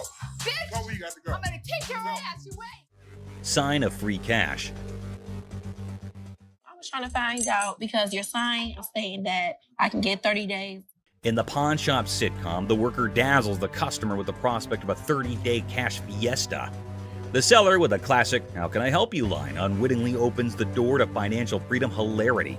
It's a tale of interest-free loans, dollar storage fees, and a comedy of errors that promises 30 days of pawn shop shenanigans. But that's not what the y'all sign is saying. Misreading it. No, It's you're your misreading. The customer attempts a 30-day free cash caper, armed with a misinterpreted sign. The seller, caught in the crossfire, insists it's an interest-free loan bonanza, not a free cash party. Cue the comedic chaos as the customer points fingers, and the pawn shop sign becomes the unintentional star of a sitcom episode gone haywire. I need my cash. It says it right here. Free cash. The customer demands free cash like a rock star on tour. The seller, armed with the reality of interest-free loans, faces a barrage of demands. The customer, teetering on the edge of pawn pandemonium, enlists a surprise ally, a sassy woman who jumps in the scene like a comedy superhero. Cue the applause for this unexpected twist in the cash crusade.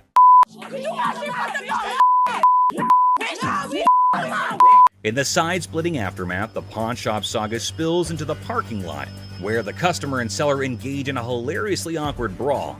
Amidst a flurry of ass cracks and elbows, the spectacle unfolds, leaving the bystanders in stitches. The door slams and the customer vows a dramatic return with an unforgettable "I'll be back" exit line. Comedy gold in the pawn shop arena. Antique computers. Got some equipment here. Yeah. We need some money. We're going to out west. In the pawn shop time machine, two hunters strut in with ancient computer relics. The seller, bewildered by their outdated tech, questions if they're stuck in the 80s. The hunters, claiming they've wiped out all of Michigan's deer, aim for a whopping $900. So how much are you looking for? About $900.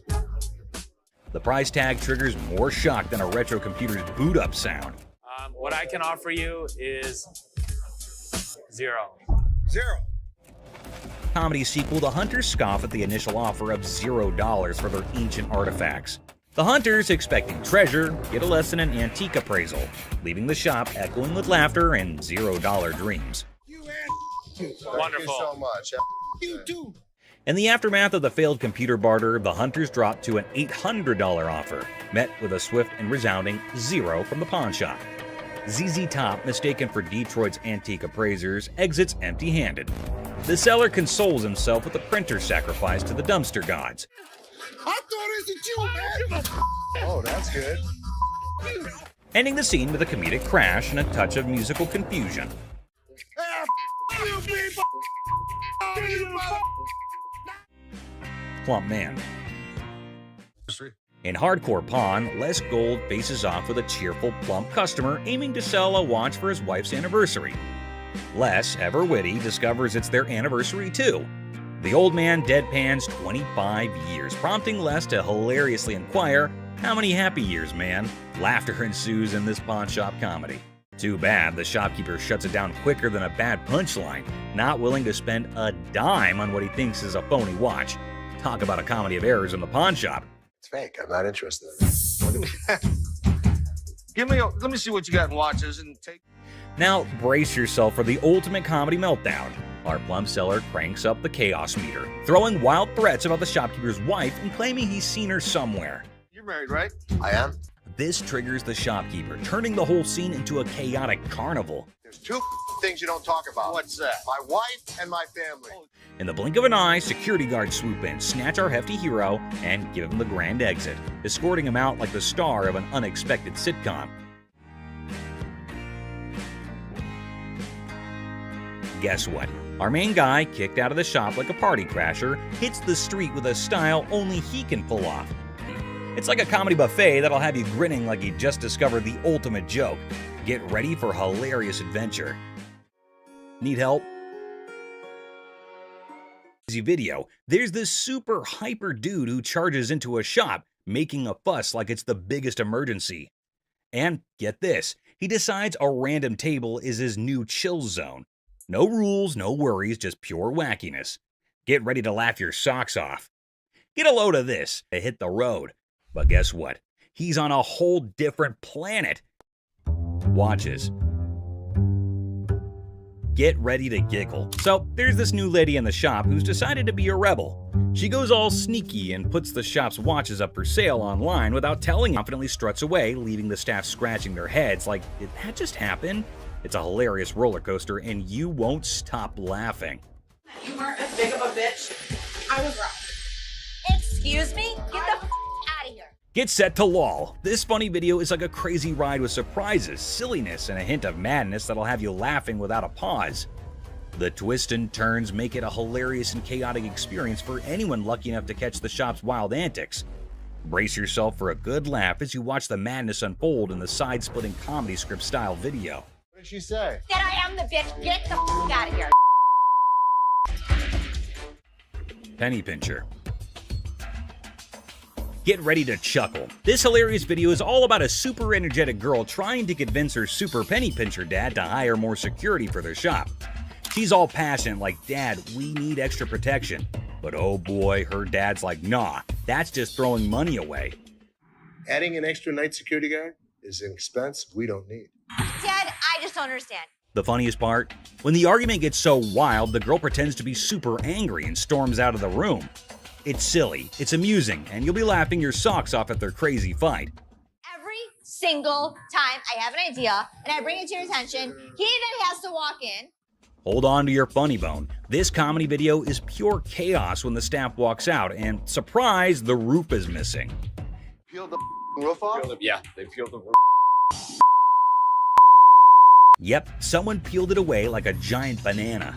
Imagine the team head scratching in disbelief. Their shop literally got unroofed. The alarm company called. They thought it was a false alarm. Is anything missing? I have no idea. Now, here comes the kicker. They start worrying it might be a sneaky robbery. Cue the panic as they sprint to check the CCTV, hoping to catch the audacious roof peeler in action. Get ready for a laughter-packed roller coaster as they dive into this hilarious investigation. Get ready to laugh in this super funny video.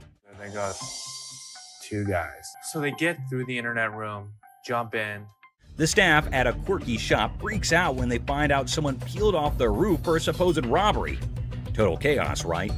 So they go all detective and check the CCTV footage. But wait for it. Turns out, not one, not two, but three guys break in. And here's the kicker. Looks like they grabbed the coat right there and then out. So these guys could have been part of a three-man team. One of them ends up hiding inside the fridge. It's like a comedy show gone wild, leaving the staff scratching their heads and everyone else in stitches. You won't believe the crazy twist in this comical caper. We got broken into last night. Took it for a coat and ran out. I told you that security should have been here at night. Stolen microphone. The seller, baffled, asks when they were taken off the rack. It's a funny scene of concert chaos turned into a pawn shop jackpot, where microphones become rock star souvenirs, and the friend is the accidental hero of the day. Microphones I picked up from a concert last night. The person insists the microphones were flung into the concert crowd, a spontaneous catch. The seller, eyebrows raised, gets an unexpected call from American Jewelry about missing microphones. It's a classic mix-up where concert souvenirs turn into an unintentional pawn shop investigation, leaving everyone wondering how the microphones took an unexpected detour. I'm from American Jewelry. I have a gentleman down here. A mad girlfriend. Welcome to the whirlwind of pawn shop hilarity. Our unsuspecting star walks in aiming for a ring appraisal and potential pawn deal. Little did they know, they were about to join the ranks of pawn shop legends in a tale of marital madness. I wanted to get it appraised, see how much it might be worth. Okay. Hold on to your hat. Drama unfolds as accusations of ring-napping soar, plunging the spouse into an emotional roller coaster over the disappearance of their precious bling. The tension is so palpable, you could carve it with a jeweler's precision. Okay, when I give you an appraisal, that's not how much I'm gonna give you in pawn. Okay. But hold on, our hero clarifies, I'm here for an appraisal, not to pawn. Q gasps in the realization that pawn shop language got lost in translation. The spouse is in disbelief, and we can almost hear dramatic music building up in the background. You wanted an appraisal on this ring. Plot twist, the ring allegedly transformed into bike parts? Is this a pawn shop or a two-wheeled saga? Accusations fly faster than a speeding bike, plunging us into a marital showdown. Why'd you take my ring? Echoes through the pawn shop halls. Why'd you take my ring? Well, I wanted to see how much it was worth. Our hero is left flabbergasted, caught in the crossfire of accusations and domestic mayhem. I just wanted to know its worth, they exclaim, trying to defuse the explosive situation. But alas, emotions rage on. Yesterday you said you needed bike parts and didn't have the damn money. And all of a sudden you got my damn ring. Unexpectedly, a wild punch appears. The spouse transforms from the drama unfolds. They assert their right to park, no matter the odds. Suddenly, I'm patiently telling you, dude. Park your spots out. Meanwhile, our hero, undeterred, asserts, I'm not going nowhere, as if the van gods themselves had bestowed upon them a divine parking mission. In a shocking turn of events, our hero literally stops, drops, and rolls on the store carpet, leaving everyone perplexed. The guy in the refrigerator. In this episode of Hardcore Pawn, we are taken to the time when a crazy man entered the shop, and when no one was looking, he took refuge in the refrigerator for reasons unknown. Thankfully, this man had spotted the crazy man and went to Ashley and others to let them know. At first, no one would believe him, but by the looks, he looked quite genuine, so they followed him up to the spot where the fridge was. Still hardly believing the man, they went to open the fridge, and boom! The man was curled up inside, about to make the refrigerator its new cozy little home. I don't know what y'all doing over here. There's some mother in the refrigerator. What? The whole situation was so absurd that not a single person in the whole shop could believe that there was a whole person hiding inside there. Good thing that they have security in the shop, so the man got what he deserved. What the are you doing? Fake earrings. Two sassy black queens strut into the pawn shop, flaunting earrings worth $350. The seller, bewildered, questions their cash craving. They snap back. How you doing? Good. I'm here to pawn these earrings. Okay. Honey, our financial drama is an Oscar-winning secret. The seller innocently inquires about the swearing, prompting the girl to unleash a verbal firework. Trying to get $350 for them. Why do you need the money? It's none of your business why I need the money. As he fumbles to record the chaos, he realizes these queens can turn from pawn shop patrons to drama divas faster than his slowest sail. Talk about a speedy emotional roller coaster. Why are you swearing at me? Because you asking me why I'm coming in here to handle my business. In the midst of the jewelry saga, it's a linguistic roller coaster. The seller's ears are bombarded with jewelry, loan me my money, and a kid-eating crisis. What does my sign say? Jewelry and loan. This jewelry, loan me my money. I got to feed my kid. The drama unfolds faster than a soap opera, leaving him nervously counting non-existent diamonds. Talk about a pawn shop sitcom. Man, you getting on my nerves, dog. How'd you get You this? ain't even looked at my Do you know that these aren't real? In the sizzling pawn shop showdown, the women insist their earrings are as real as their sass. The seller, sweating in the Lacote, tries to diplomatically handle the diva duo. It's a battle of bling, attitude, and a heat wave, all under the watchful eye of leather-clad thermometers. Comedy gold. How the you gonna tell me just by looking at my that they not real? They're not real. As the Queen of Sass declares her exit, she throws shade like confetti. Insults rain down, targeting the seller's wrinkled-up hair and questionable fashion choices. With a parting shot about a jury and long bow ass, she exits, leaving the pawn shop in stitches and the seller questioning his life choices. I ain't leaving this till you give me my money. I need my mother here. Coloring book. Ashley enters confidently, challenging authority. Seth tries to manage the chaos. Tension rises as they clash, leaving everyone puzzled. Don't come in here thinking that you know everything in your like I didn't know you should anything. go off and like run back to why I rebought that shirt. Unearthed gems, a JFK coloring book from '62, and a Frank Zappa one from '82. Mom's surprise drawer is found. Now, the shop's in for a laugh, unraveling the tale behind these quirky relics. Hello. Hello. I have a John F. Kennedy coloring book from 1962 and a Laugh out loud scene as the seller confesses to buying a Frank Zappa coloring book at 25, never cracking it open. Now, with 3 daughters in college, it's a hilarious quest for cash. The quirky relics become the center stage for a funny exchange in the pawn shop. So why do you want to get rid of it since you loved him so much? well, I have 3 daughters in college and I need money. The negotiation dance continues as the seller justifies prices, leaving room for haggling. Tension rises comically as the buyer feels snapped at.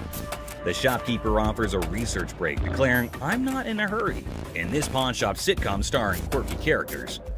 Okay, do you want to give me some time to do a little research on this, You can or? have all the time you need. I'm not in a hurry. The plot thickens as Ashley discovers the price coloring book online for $8.75, triggering a hilarious spat. I didn't say any of that Can to you you. read that? $8.75. So make me an offer. 0. She hilariously expresses her dismay, accusing the customer of rushing and shoving a phone in her face. I'm looking at the one that he wanted $50 on, and I pull it off, and it says $8.75. The bickering ensues, with both claiming they're not married, adding an amusing layer to the pawn shop sitcom. I have to take him out this way. That's how much he pissed me off. In the ongoing pawn shop drama, Ashley delivers a sassy retort to the customer, suggesting he adds value nowhere and jokes about returning to Hawaii. The banter continues as another worker calls out Ashley for being rude, I think you're disgusting and rude. I didn't say any of that Can to you you. read that? $8.75. leading to a comical exchange where Ashley dismisses them to focus on yourself. The workplace comedy unfolds with quirky characters and witty comebacks. You don't add value to the organization. I have one. Well, thank you so much. But the next Okay. time you send my paycheck, you can tell me how to work. Parking lot. Cue the workplace alarm. The notorious parking lot gambler is back, and the office crew is on high alert. With a battle cry of "Let's go get him!" they embark on a mission to catch the elusive man of many lands, or as they dub him, That Lady Pakistan. Office drama just hit the jackpot. What gambling again in the parking lot? Meet Robert Robertson, the maestro of sports memorabilia, introducing himself to Dennis in a pawn shop saga. The plot thickens as he unveils a treasure trove of Detroit Lions autographs salvaged from his sister's basement flood. Forget superheroes, this guy's heroics involve rescuing signatures during a Union picket line water ballot. All right. There's Robert. Robert, Nice to I'm meet Dennis. you. Nice to Nice meet to you. meet you, Dennis. Yeah, I got an item here. You might be interested in. In the wild world of pawn shops, Dennis is hit with a first, an NFL labor strike poster. As Robert pitches his Union picket line relic, Dennis, caught between fandom and frugality, contemplates the value. It's a negotiation dance where even the poster's wrinkles have a say, and Dennis dreams of a dad who'd splurge on a heartbeat. What, Steve Backus? This is the first time a guy actually brought in an NFL labor strike poster. Dennis and Seth, the dynamic pawn shop duo, are advised to step up their deal closing game. In the battle of signatures, Robert's pitch clashes with Dennis's detective skills. It's a showdown of history versus water stains, where even a tear is more drama than a soap opera, selling history hard, selling water-stained history a comedic challenge. One just like this mint though, and he got $950 for it. Right, so if that was mint, why would you want $1,000 for this? In this hilarious haggling carnival, the pawn shop pros are on their knees throwing cash offers at Robert for the water-stained NFL labor strike poster. It's a dollar dance-off with Dennis and Seth, and they're juggling 20s like it's a comedy club. In the end, it's 520s that win the bid, leaving Robert with a pocket full of paper and the pawn shop crew high-fiving over their historic steal. $75? No way. Offering you just $100 cash money right now would make it. Gold earrings. In the golden world of earrings, Ashley and the customer embark on a carrot quest. The earrings sparkle, but the price tag dims the shine. The customer eyeing the digits suggests a hilarious plot twist, an exchange proposal that could turn this jewelry journey into a comedic barter ballet. I was looking for some gold earrings. You are in the right department. In the dazzling dance of earrings and dollar signs, the customer flips the script with an exchange proposal. Ashley, the jewelry juggler, contemplates the weight of the situation, hoping those earrings don't tip the scales against her. It's a hilarious jewelry version of Let's Make a Deal, where carrots and comedy collide. Well, what we can do is I can take those and apply money towards these. In the comedy club of carrots, Ashley drops the punchline. a whopping $500 for the desired earrings. The customer expecting an exchange extravaganza faces the reality check. Okay, so what I can do for you today, I can apply $40 towards these. I paid $500 for those. What do you mean? You can't do an exchange? Ashley, the weight wizard, spills the carrot beans, revealing that these earrings are more featherweight than a dieting hummingbird. It's a priceless jewelry negotiation that has the audience and the scales in stitches. Okay, I can't give you $500. Why you can't? Because it's not worth. In this comedy climax, the customer unleashes carrot chaos, insisting her earrings are weightlifting champions. The tension escalates as she dubs Ashley boo, but a touch sets off a mini drama. I know how much these cost, boo-boo. Because you scream that they're gonna get you more money, boo-boo. The pawn shop becomes a carrot battleground, and Ashley's final offer of $175 is the punchline that sends the customer storming out, leaving the jewelry saga in a carrot cloud of comedy. Everybody else good. Pose made you Fake diamond. In this wild pawn shop showdown, two characters storm in like a tornado, armed with an attorney and a demand for $900. The seller, caught off guard, awkwardly requests a card while the attorney seems more like a background dancer in a chaotic legal dance. It's a scene where negotiations are more like a comedy sketch, leaving everyone wondering if they stumbled into a legal circus. I got my lawyer with me. This is wrong. Show me your card. I don't have a card with me. It's my attorney. Customer unveils a questionable earring, claiming it turned his ear into a rainbow. The seller, armed with skepticism and a keen eye, dissects the earring, declaring it a fake diamond disaster. So what do you want to do today? You want me Can to I get figure my money out? back? You want me to figure out why your ear's turning a different color? Is that a real diamond? Enter the legal cavalry. The customer brandishes a lawyer in the name of mismatched receipts and the ear that turned technicolor. It's a jewelry malfunction turned legal circus, and the pawn shop is now the stage for hilarious gemstone saga. This is not the correct earring for the receipt. Chaos ensues as the customer brandishes a jewelry store receipt like a wizard spell. The attorney, a sidekick in this legal circus, demands a refund for the rebellious earring. The seller, caught in the crossfire, faces threats of escorting and leg knocking, all while insisting they won't budge. It's a legal showdown where the only guarantee is a laugh-out-loud twist around every shiny corner of the pawn shop arena.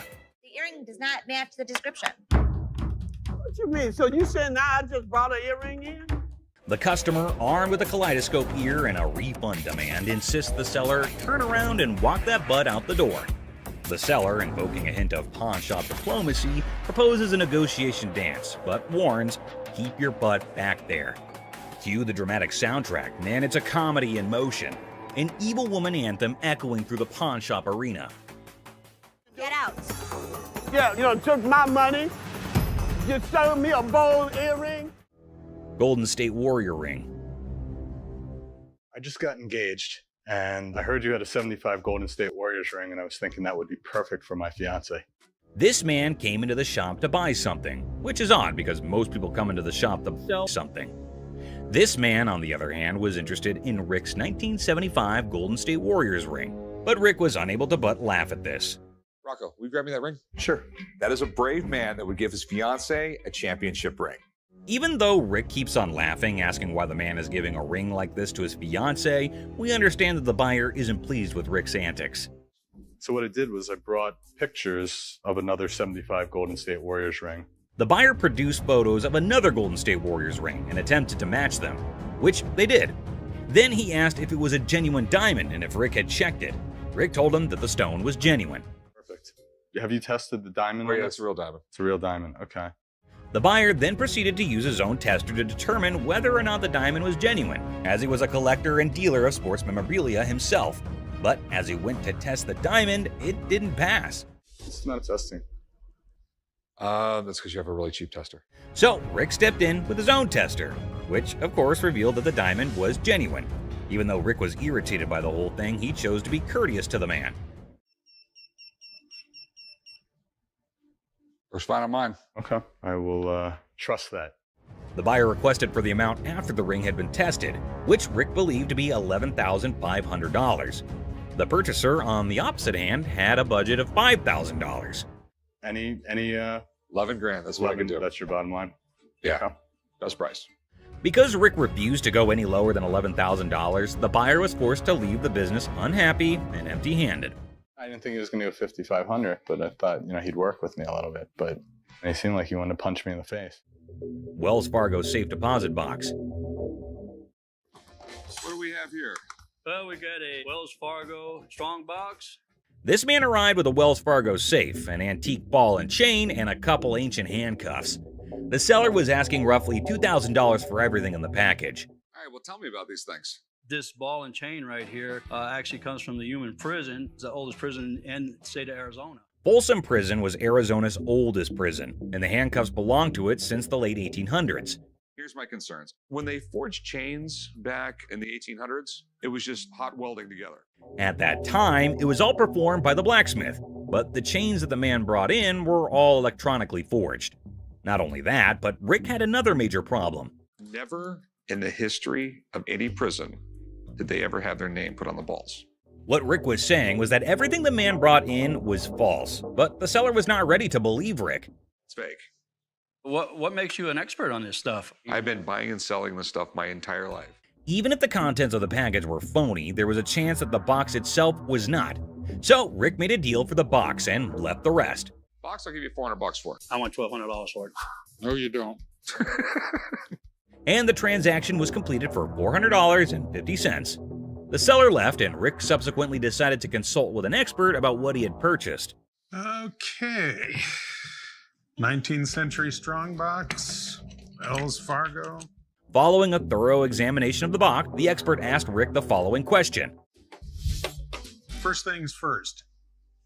Have you already bought this? The box was just as false as the other items Rick did not purchase, and the expert agreed. It's a complete fake. Damn it, Rick. Mystery guy.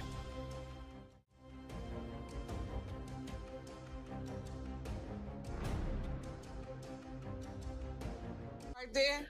Here they come again. Hang on to your hats, folks, because we're diving into one wild tale.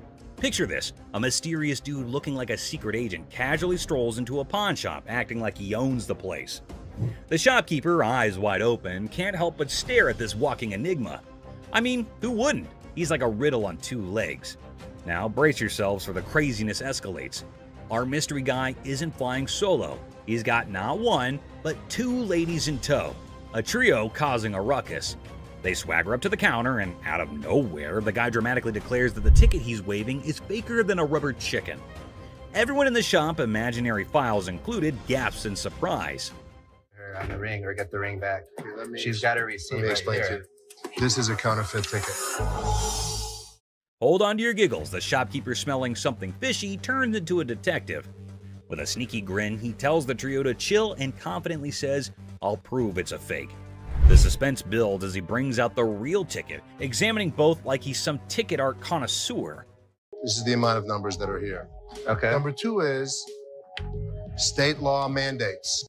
Hold on to your funny bone. The shopkeeper spots the differences quicker than yelling "fake alert" with a big old grin. He declares, "Nice try, folks, but your ticket is faker than Monopoly money." Cue the imaginary mic drop in the background. But whoa, Nelly, the trio isn't throwing in the towel just yet. They get into an energetic discussion, pointing fingers, thrashing arms, and hollering as though they're contending in a yelling challenge. It resembles something out of a sitcom, and you can't resist the urge to chuckle at the idiocy. In the grand finale, our mysterious guy and his partners in crime admit defeat. Looking a tad embarrassed and probably feeling a smidge silly, they storm out of the pawn shop. The shopkeeper, now a hero in counterfeit ticket detection, is left with a bunch of baffled onlookers. And there you have it, a hilarious adventure that's weirder than fiction and funnier than a clown on a unicycle. Comedy gold, my friends, comedy gold. Gun cabinet. Well, it's a desk, but it's not really a desk. It's actually a gun. So what this woman brought into the pawn store was not anything that was common. It appeared to be nothing more than a plain desk, yet it was far more than that.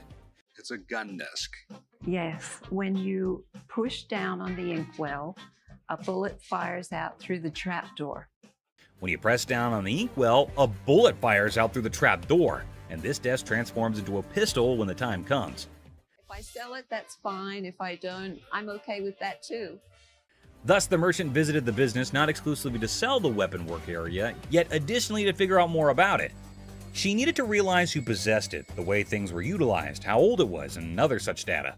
I was trying to figure out how to open it and had a really good look inside it and said, While hunting for a nice little desk, she came across this one.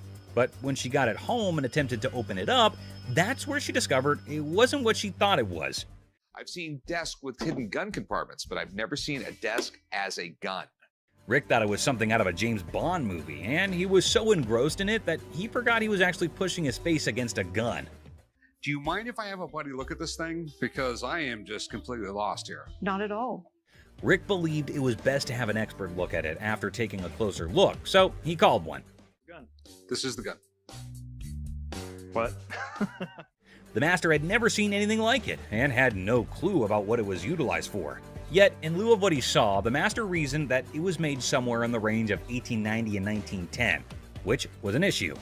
Even though he couldn't guarantee it, the Pawn Stars may buy it in a gray area. Bring it to a gunsmith and have him professionally deactivate the mechanism. Then it can be legal to buy and sell. The only way to buy and sell it legally is to take it to a gunsmith and have him deactivate the mechanism. Only then can it be simply and legally acquired and sold. I wish I could help you out more. It's just one of those things. Thanks for bringing it in. Oh, you're welcome. Orange Bowl ring. I decided to come to the pawn shop today to sell my Penn State Orange Bowl ring from 1973. This individual then brought in an Orange Bowl ring from Penn State in 1973. He was in the shop trying to sell it since he needed the money for upgrading his house, and he reasoned that it must be valued at least $1,500. Where'd you get this? I went to Penn State and guy down the hall played on the team, and he needed some money, and I bought it back then. The seller claimed that one of the team members needed some cash and that the only thing he had was that ring. Thus, the man paid him the necessary funds and purchased this ring. It was Jeff Clark. He didn't play too much, but he was an outside linebacker for the team. This particular ring belonged to a linebacker named Jeff Park, who was a member of the squad even though he didn't play much. What are you looking to get out of it? I'd like to get $1,500. Okay. Just as he previously stated, the man wanted $1,500, but Rick needed to examine the situation more carefully before making any moves to get the ring. It was then that he discovered that the ring had a problem. The price is reasonable, but it's illegal for me to buy or sell anything when any identifying mark has been removed on an item. The ring was cool, but it was also reasonably priced considering that the engraving makes it completely identifiable. It was no longer lawful for Rick to purchase or sell this ring after the engravings were taken out. I'd be more than happy to buy it off you for $1,500. Problem is, it's like buying a car without a VIN number. The seller was a little confused as to how the removal of a few inscriptions might make the ring illegal to purchase or sell.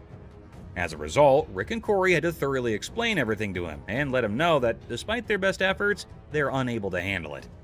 All right, dude. Okay. Sorry, I couldn't do nothing with it. Okay. I know 1,001 people I could have sold this ring to and made a fake bill. I have some political memorabilia, the Secret Service ID for J. Howard McGrath, Attorney General of the United States. This individual entered the pawn shop with a $10 bill that had several signatures on it, a White House pass, and several Secret Service IDs. He estimated 1,000 figures for each of these items, but before beginning to negotiate, Rick needed to learn more about them.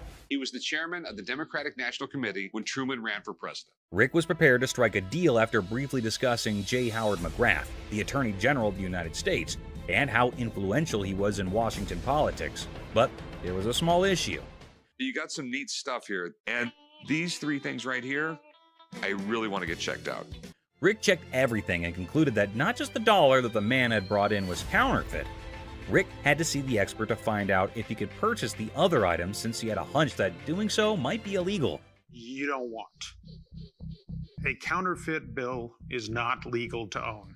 The expert said that the White House pass and the Secret Service ID were authentic and acceptable to purchase, but the fake banknote was a different thing.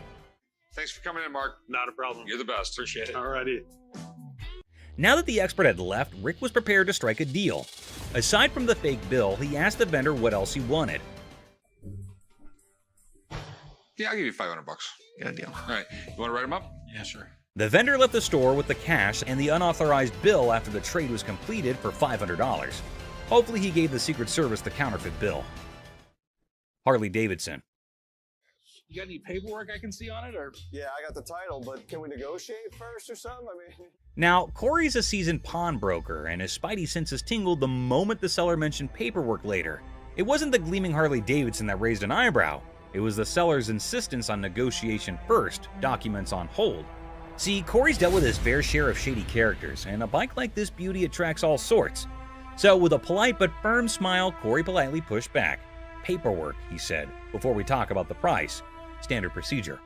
You got any paperwork I can see on it, or? Yeah, I got the title, but can we negotiate first? I just got this phone that I bought here like 2-3 days ago, and this don't work. The bell above the pawn shop door jangled, and in walked a man clutching a sleek black phone. He announced, smooth as silk, that this beauty was a recent purchase, now sadly broken. The camera don't work. It keeps freezing and like that. He claims that it's just too irritating to use because the phone freezes frequently and the camera doesn't function. Did you download a camera function? No, it clearly got a camera. Why would I have to download it? When it was questioned if he had downloaded the camera feature, he became very irate. If he's telling the truth, then why does this inspection set him off? And why was he even being questioned about getting the download? That isn't how it operates in any case. You got your receipt? No, I ain't got it with me. I ain't bring it. First of all, we don't sell it. We can decide right now whether the client is attempting to misdirect. Rich, the seasoned pawnbroker behind the counter, felt it too.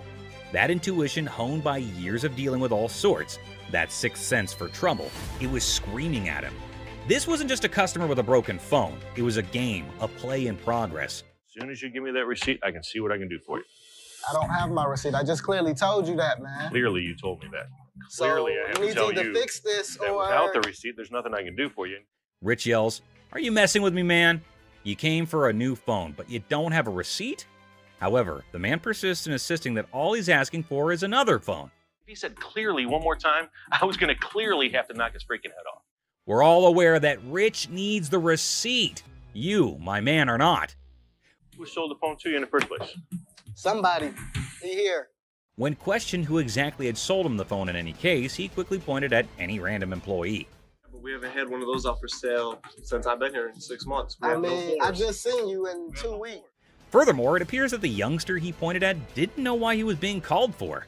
Thank you very much. I appreciate you coming on over here. You can go back to selling that computer. All Rich knows is that it's an iPhone, but he's more irritated by something else.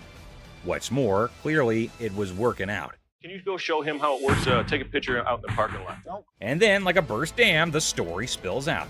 The phone wasn't his. The purchase was a shady deal in a back alley. The frustration wasn't with the camera. It was with the consequences. The cold sweat of a gamble gone wrong.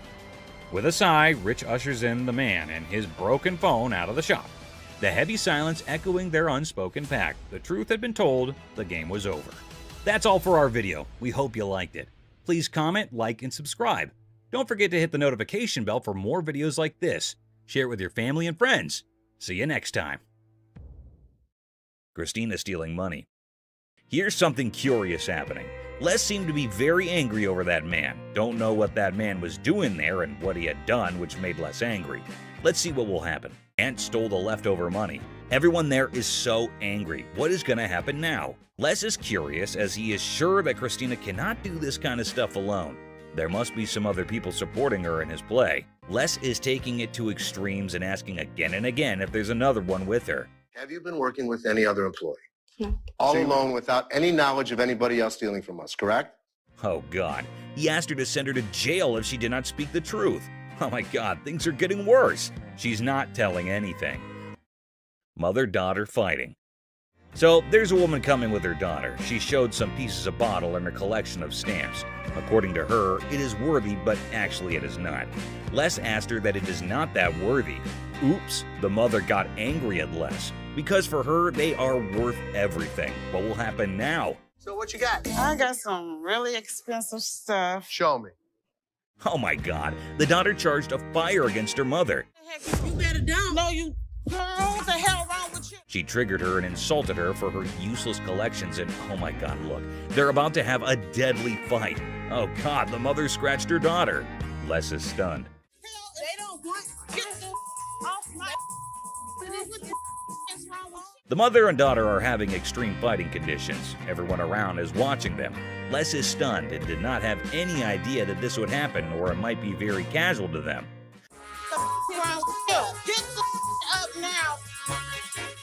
Okay, the guard has been called. The mother is still beating her daughter well and doesn't want to argue anymore. Both are screaming at each other. The security guard is letting them out. Oh my God, how embarrassing and strange it is to see mother-daughter fighting like that. The security guard gets them out and everyone is laughing at them. Astonished Les. I had to intervene. Okay. Man threatening Les. So a man entered the pawn shop and headed straight towards Les. Seems like it would be a happy deal with that cool customer. Okay, the man had an anniversary today, and so both are sharing some joys together. Seth and Les's fight. Les and Ashley seemed to be discussing some serious stuff. Felt like something serious had happened. Giving a 40,000 square foot free-for-all back there? That's no policy. What do you think brought us to here, Seth? But Seth is not getting anything. They are having a fight. Owner of the shop better than him. Les is stunned. Everyone around is listening and is terrified of what will happen now. It's outdated. I can run this place better. I know exactly what needs to be done. I want the opportunity to run this place. Les is going to take everything very seriously. God knows where that anger will lead both of them to. Les is tailoring Seth that he cannot do anything, and without Les, the pawn shop would close. No one can run the shop better than Les. But things are not getting cool. Seth yelled after Les and got out of the cabin. Ashley, listening to all this, is making fun. God, it is not that serious. Well, Les in his anger was constantly getting furious over that debate. Man got beaten by Les. Well, people, there came a black young boy towards Ashley's counter. Ashley asked him, "Greetings. So, is he here to sell something?" So you want to just pawn it, right? Because you want to be able to get it back? Yeah. How much are you looking for? Is this enough to pay rent? Hope so. It will be a good deal for that man, until or unless something happens. He is here to sell the ring of his grandmother who just passed away. Well, a really sad news, but it won't affect the deal because business is always a business. He wants to sell this ring to have some money in order to make some funeral arrangements. Well, whatever the cause is, Ashley checked it out, and to surprise, it wasn't real. Do you have anything else? Because this unfortunately is not real. It is a fake gold, so it can't make money. This statement made the man angry. He started shouting how strange and creepy it is. He should not react this way. If the ring is not real gold, it is not someone's issue. He should take it out with himself. He started yelling at Ashley, and Ashley is just controlling herself. I need to speak with somebody else because you irritate me flat out. She does not want to create some mess, but he's not stopping. I think he wants to insult himself. It will make things go mad. He is extremely screaming and trying to hit her out. That crazy man is calling death. The guard came who held him up and set him onto the floor. He's trying to beat Ashley and getting over her. Don't tell me what to do. Don't put your finger in my face. Well, the guard is keeping him away. Les is here. Matter is gonna be very serious. That man is not understanding the matter, still trying to fight. Guard taking him out of the shop. Les is joined and is getting angry over that man. Les and the guard beat him and get him out. Oh my God, what a fight. That crazy man. Michael expressed interest in buying it for their collection. After negotiation, they settle on a price of $3,500, considering it's for charity. Seth shares his personal connection to wrestling matches with his father, adding sentimental value to the purchase. Have that kind of money. All right. You. All of y'all. Bitch. If you want some help, talk to us like a human being. Aloha. Thank you there. The woman gets angrier and calls Ashley names. Ashley stays calm but tells her to talk respectfully. The woman leaves angrily and this situation doesn't get resolved. On picking up very expensive pieces grabs Les's attention. Hey, sir, don't touch it. Sir, if there's anything you want to see, we'll be more than happy to show you, sir. Well, what do you know? Expensive pieces tend to be fragile. How am I going to see if it's going to work? The customer starts touching expensive items, catching Les's attention. Les politely asks them not to touch anything, offering assistance in viewing items instead. Sure, that's why I asked you. That's when you're back there and he's over. I'll come out right out there. You think I give it? The customer insists on touching, arguing it's necessary to check functionality. Les tries to explain store policy, but the customer gets upset. Out of my store. Don't touch it. Don't touch it. It's time to go. You're lucky you got some. The customer's frustration grows, prompting Les to ask them to leave for disrupting the store. Les firmly directs the customer to leave, highlighting their luck in having assistance. Jersey just moved into the town and is on an errand from his wife. My wife and I, we just bought a house and she sent me here. She said, see what you can pick up. Let's find some. I'll bet you can make. A middle-aged man from New Jersey, recently moved into town, is running an errand from his wife to find furniture for their new house. He spots a couch in the store and expresses interest in making a deal. After looking at a cheap couch, the customer notices that the couch is dirty. You gonna clean all that up before I buy it? That's why it's so inexpensive. I gotta tell you, man, that's nasty. Our used furniture sometimes has things on. While checking the couch, the customer notices its dirty condition and questions if it'll be cleaned before purchased. The store attendant explains that the low price reflects its used status, which includes some dirtiness typical of secondhand items. Really? Well, I only got $200. After sitting down to give the couch a try, the customer begins being disrespectful to Les. And let me try this out. Look, my shoes are cleaner than this couch. Then don't buy it. Make me a deal. I got cash in my pocket, man. Wow. The man doesn't like how the couch looks and tries to pay less for it with the money that he has. He starts being rude, saying bad things about how dirty the couch is and insulting the store. I bet you're the mother that's been sitting on here farting. This was actually my couch. We had a reupholster and I gave it to Ashley. When the comment reaches Ashley, Les's daughter, Les has enough of this customer. Is that your daughter? That's my daughter. She must be nasty too. The customer's derogatory comments extend to Ashley, Les's daughter, who works at the store. Les, the owner, has had enough and confronts the disrespectful customer, defending his daughter and the store's reputation. How we doing in the deal? Les decides to end the interaction, urging the customer to leave the store. The customer, unwilling to change his behavior, decides to go elsewhere, ending the encounter on a sour note. Excuse me. Hi. Hi, I have a question for you. Yeah. Okay, I went to get my purse back to make my payment. She's telling me this is expired. That's my purse right there. That one right there is black one. So I want to know why it's out there. A girl approaches Ashley in the pawn shop with a question about her purse. She claims that her purse, which she points to, was wrongfully labeled as expired, and she demands to know why it's out for sale. My purse right there. How do you know that's your purse? Because I know my purse. Here's the money. I want the purse. Want that? If you don't give me the purse, I'm going to climb over the counter and get it myself. Just give me my purse. The girl argues that the purse refers to her and displays money, as evidently, Les decides to eject her from the shop, ending the encounter. You guys seen the 32 Roadster? I haven't seen it, son. Someone probably stole it. It was parked in the warehouse. How could someone steal it? A high-tech thief could get into this warehouse easy. Rick becomes anxious when he learns that Corey took the expensive 32 Roadster to the gym, fearing potential damage to the valuable merchandise. Have you guys seen the 32 Roadster? I haven't seen it, son. Someone probably stole it. It was parked in the warehouse. How could someone steal it? A high-tech thief could get into this warehouse easy. All you have to do is cut a hole in the roof and lift it out with a helicopter. To pick the lock. And the conversation shifts to the possibility of the Roadster being stolen, with various theories proposed, including high-tech theft methods like using helicopters or hacking into security systems. Roadster around? I'm not driving it around. I just took it to the gym. That's driving it around. The thing is in perfect condition. What if you wreck it? What if you ding it? What if you scratch it? I'm not an idiot. I'm your partner. Rick says he didn't drive the Roadster just for fun. He says he only took it to the gym. He defends himself from being called careless. He reminds everybody that he's a partner in the business. I can't believe my dad's giving me a hard time about this. I mean, what's the point of owning a pawn shop? Tensions raise between Rick and his father as they argue over the handling of the Roadster. Rick feels frustrated by his father's skepticism and restrictions, questioning the purpose of owning a pawn shop if he can't enjoy its items. Later found out that the car was not nearly worth $68,000. His expert had failed to notice that the car was a hot rod. Later, Rick learns that the Roadster is worth a lot more than he realized, valued at nearly $68,000 due to its hot rod modification. So what can I help you with today? Got this ring right here. See how much it might be worth. Okay.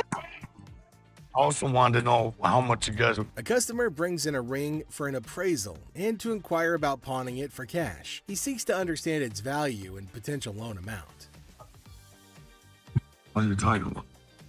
You said you were coming in to get a receiver. Why'd you take my ring?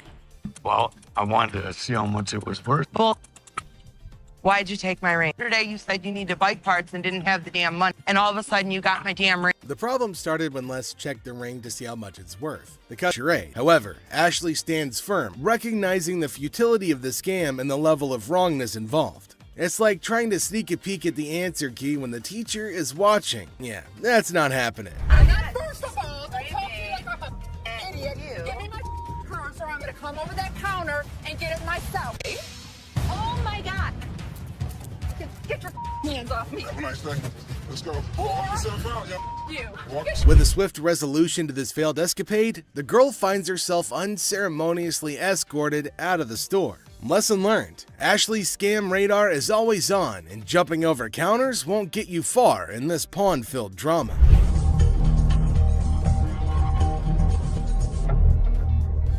All right, deal. I think I got a good deal, and I know I'm gonna be able to make some money on it. I can't believe you spent that much. Whatever, Ash. I am fuming. My brother just spent $800. Enter the family feud. Ashley drops the bomb on her brother Seth, calling him a hypocrite. But why? Well, he casually throws around $880 for a painting, while Ashley, according to her, can't even snag a deal for $30. Sibling dynamics at their finest. But he'll yell at me over a $30 buy. Excuse me, Seth. What, Ash? I was just out there watching you do a buy for $880. So instead of working and watching me. I was out there, and you bought something for $880 when you gave me such crap about that $30 roulette table. I'm not buying plastic.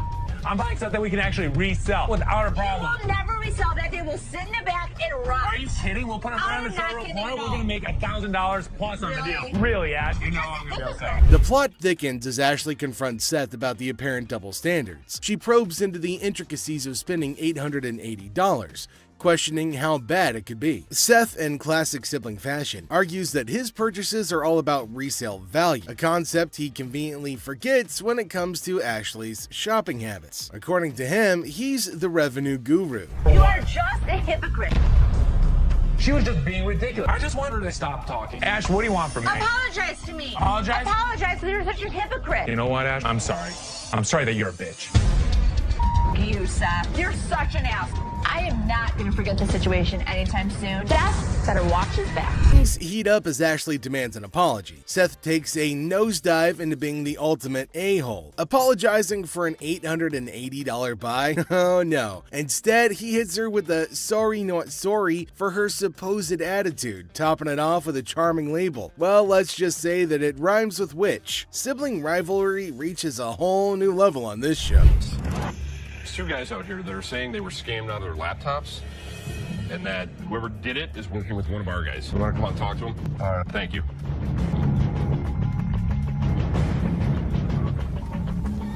Who is it? Les is hit with some unexpected news. A few guys claim that they've been pawned by a girl from the staff. Les, ever the detective, approaches the situation with a mix of suspicion and humor, wondering aloud if he's either unintentionally swindling customers or if bizarre customers have taken up a new form of thievery. Tell me. She pawned 2 of our laptops, and she told us she was gonna bring them out to the back. Some of it, yeah. Okay, wait. You pawned something? Yes, she had to take it to When did you pawn it? Today. Today. She Okay. had to take it to us. And the money? Yes. These two kids come in and talk about have some girl pawned 2 laptops. The plot thickens as 2 disheveled DJs step into the scene, laptops held hostage. The atmosphere turns somber as the weight of the situation sinks in. It's a strange occurrence that has everyone wearing expressions of confusion and concern. Les, with his seasoned cool, casually queries about the laptop's ownership, revealing they're registered under the mysterious girl's name. Split the money 3 ways, and one of my employees was gonna walk it out the back door. Either this is a new way for my employees to steal from me. To contact the owner because we want to. I am the owner. I'm just trying to switch the ticket so she can't have it. And it's in her name. No, that's why I wanted to know if I can't do it. The tension rises, but Les doesn't crack under pressure. Maturely handling the situation, he asserts that he needs the lowdown to work his magic and get those laptops back where they belong. It's a pawn shop mystery, and Les is the detective determined to unravel the peculiar case of laptops and loyalties. Because your sign is saying that I can get 30 days of free cash. If you're a new customer with us, first 30 days, you can get interest-free loan. You only pay $1 for storage. But it's saying if I brought a friend with me that I could get 30 days of free cash. It's for an interest-free loan. Okay, so there came a woman at the counter. Let's see what she's gonna come up with. Is she asking for free money?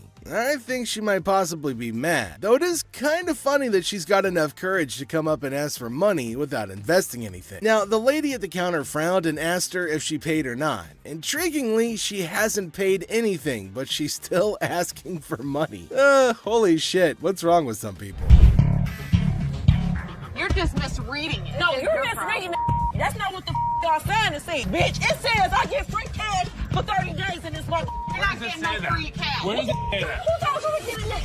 You didn't. I'm not talking to you. I need my cash. I need my cash. It says it right here. Free cash. Oh, and to make matters worse, she started shouting at her. Everyone around started looking at her, wondering what the hell was going on. Seth and Les get a little furious as everybody's just standing around trying to figure out what's going on. She started bullying her, but the lady tried to explain to her again that she misunderstood the agreement and they're not just gonna give her free cash. But this lady's just not listening to anybody. Well, Seth then enters, so who knows what's gonna happen now. I brought my friend with me. If you get a loan and you refer a friend, you can get 30 days, interest free. That doesn't mean we're just gonna hand you cash. What do you have to pawn? Come on now. You don't have to job. I'm the Don't screaming. Can you read? Read what No, it says. can you read? I can read. I can read. People was waiting to get her. You don't have to pawn. Shut the Les entered and asked her whether she read the whole document or not, and she was not listening and constantly arguing and pointing to them as if they had done something wrong. Meanwhile, other women decided to intrude, and oh my god, it's gonna be funny. Looks like they've all decided to have a fight in the pawn shop. Wonder how that's all gonna end. And it looks like Les is gonna join in too. The other woman that just jumps in the middle. You gotta get in line. People need to get out your ass. You gotta go.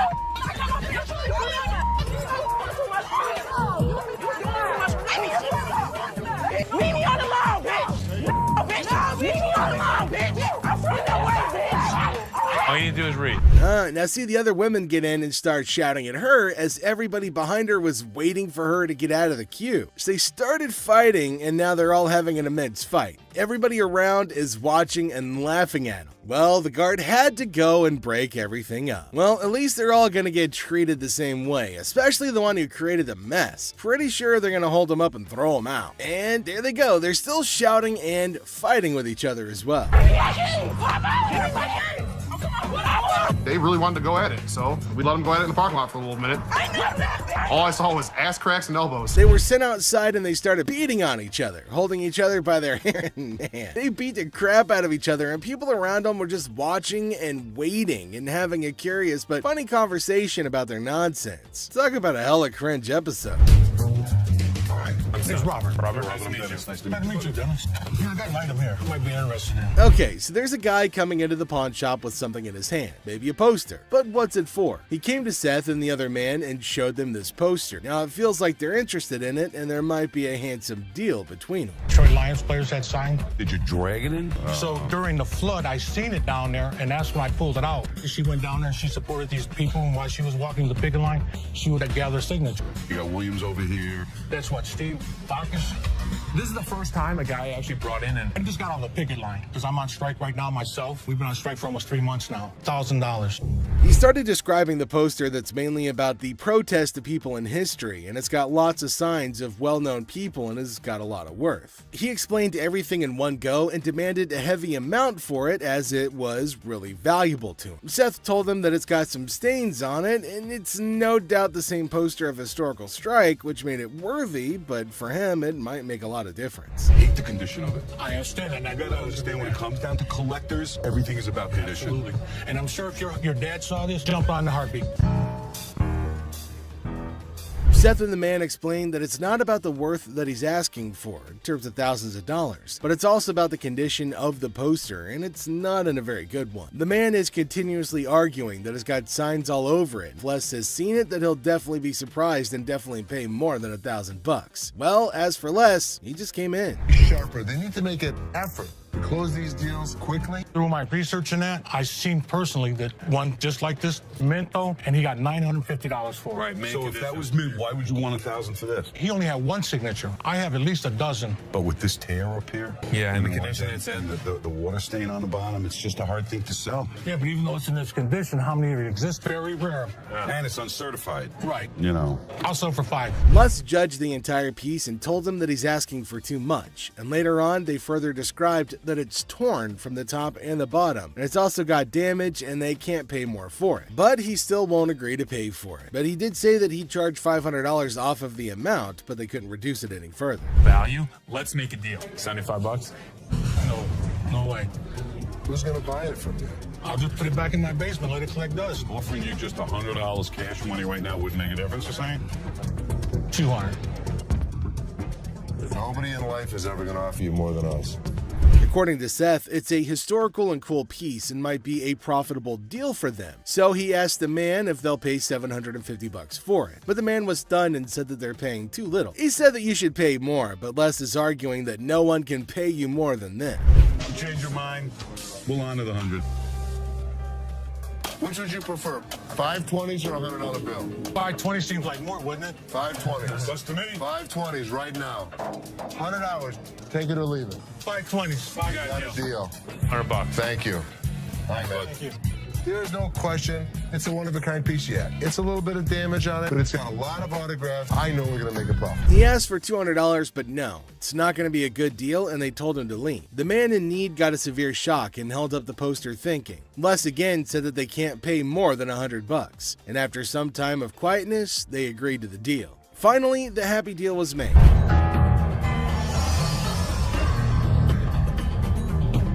This is the guy? Right there. Here they come again. Les? Hi, how are you? I'm attorney Kyle DeQueef. So there's a man, probably an attorney with two ladies along, coming inside towards Les at a pawn shop. Now, Les knew about it before. He asked for Les, and fortunately, he was at the counter. He asked why they had arrived at the store. She's retained me to represent her in regard to a ring. Okay. My client brought in a $10,000 ring here, and she wants to either collect the remaining money owed to her on the ring or get the ring back.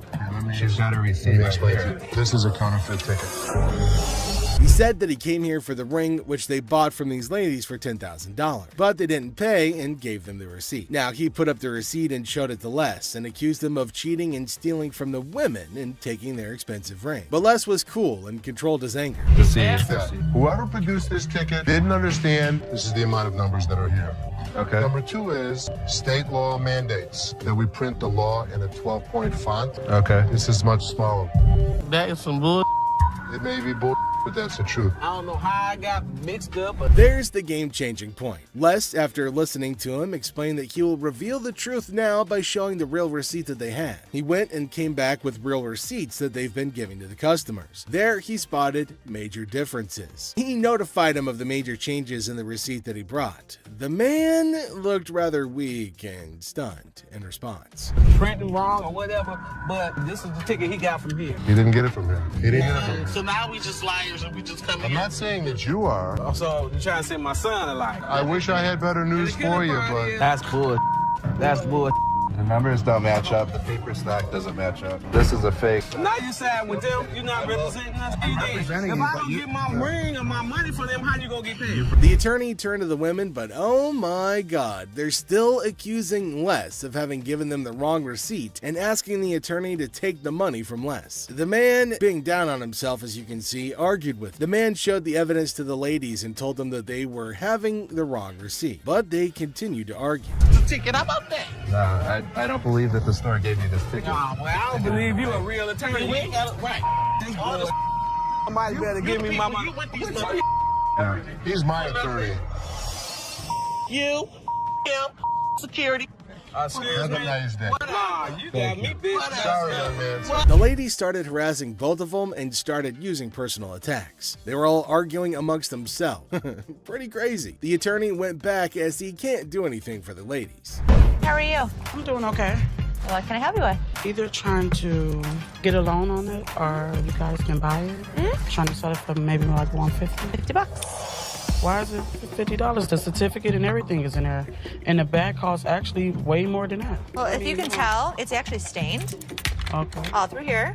I'm trying to sell it for $150 or get a loan for $75 instead of the $50. Yeah, I wasn't interested in more than 50. If you know purses, then you know the. As our unsuspecting customer strolls into the kitchen at Chaos, little does she know what's cooking today. Ashley, patiently bracing herself for another round of absurdity, politely inquires about what the customer's looking to offload. The girl, blissfully unaware of the purse's actual value, confidently suggests a price that's almost a steal. It costs way more than that. Okay, but I'm not going to pay you for the amount that you think it's worth because it's stained. This is not one of the newer ones. This is not this season. I know about purses. It was torn. It was stained. It's not even the last season's bag. The thing is old. But you still willing to buy for $50 though, so if it wasn't worth. And now the plot thickens. The lady asserts that if Ashley truly understood purses, she'd gladly accept the offered amount. However, Ashley, standing firm in her claim that the purse is torn and not worth more than $50, creates a hilarious clash of valuation difference. We even say $50. So they didn't say it wasn't worth.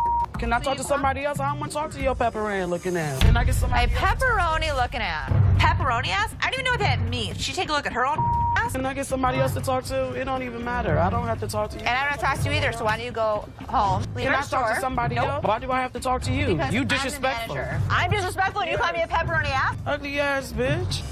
You. And it's time to cue the drama.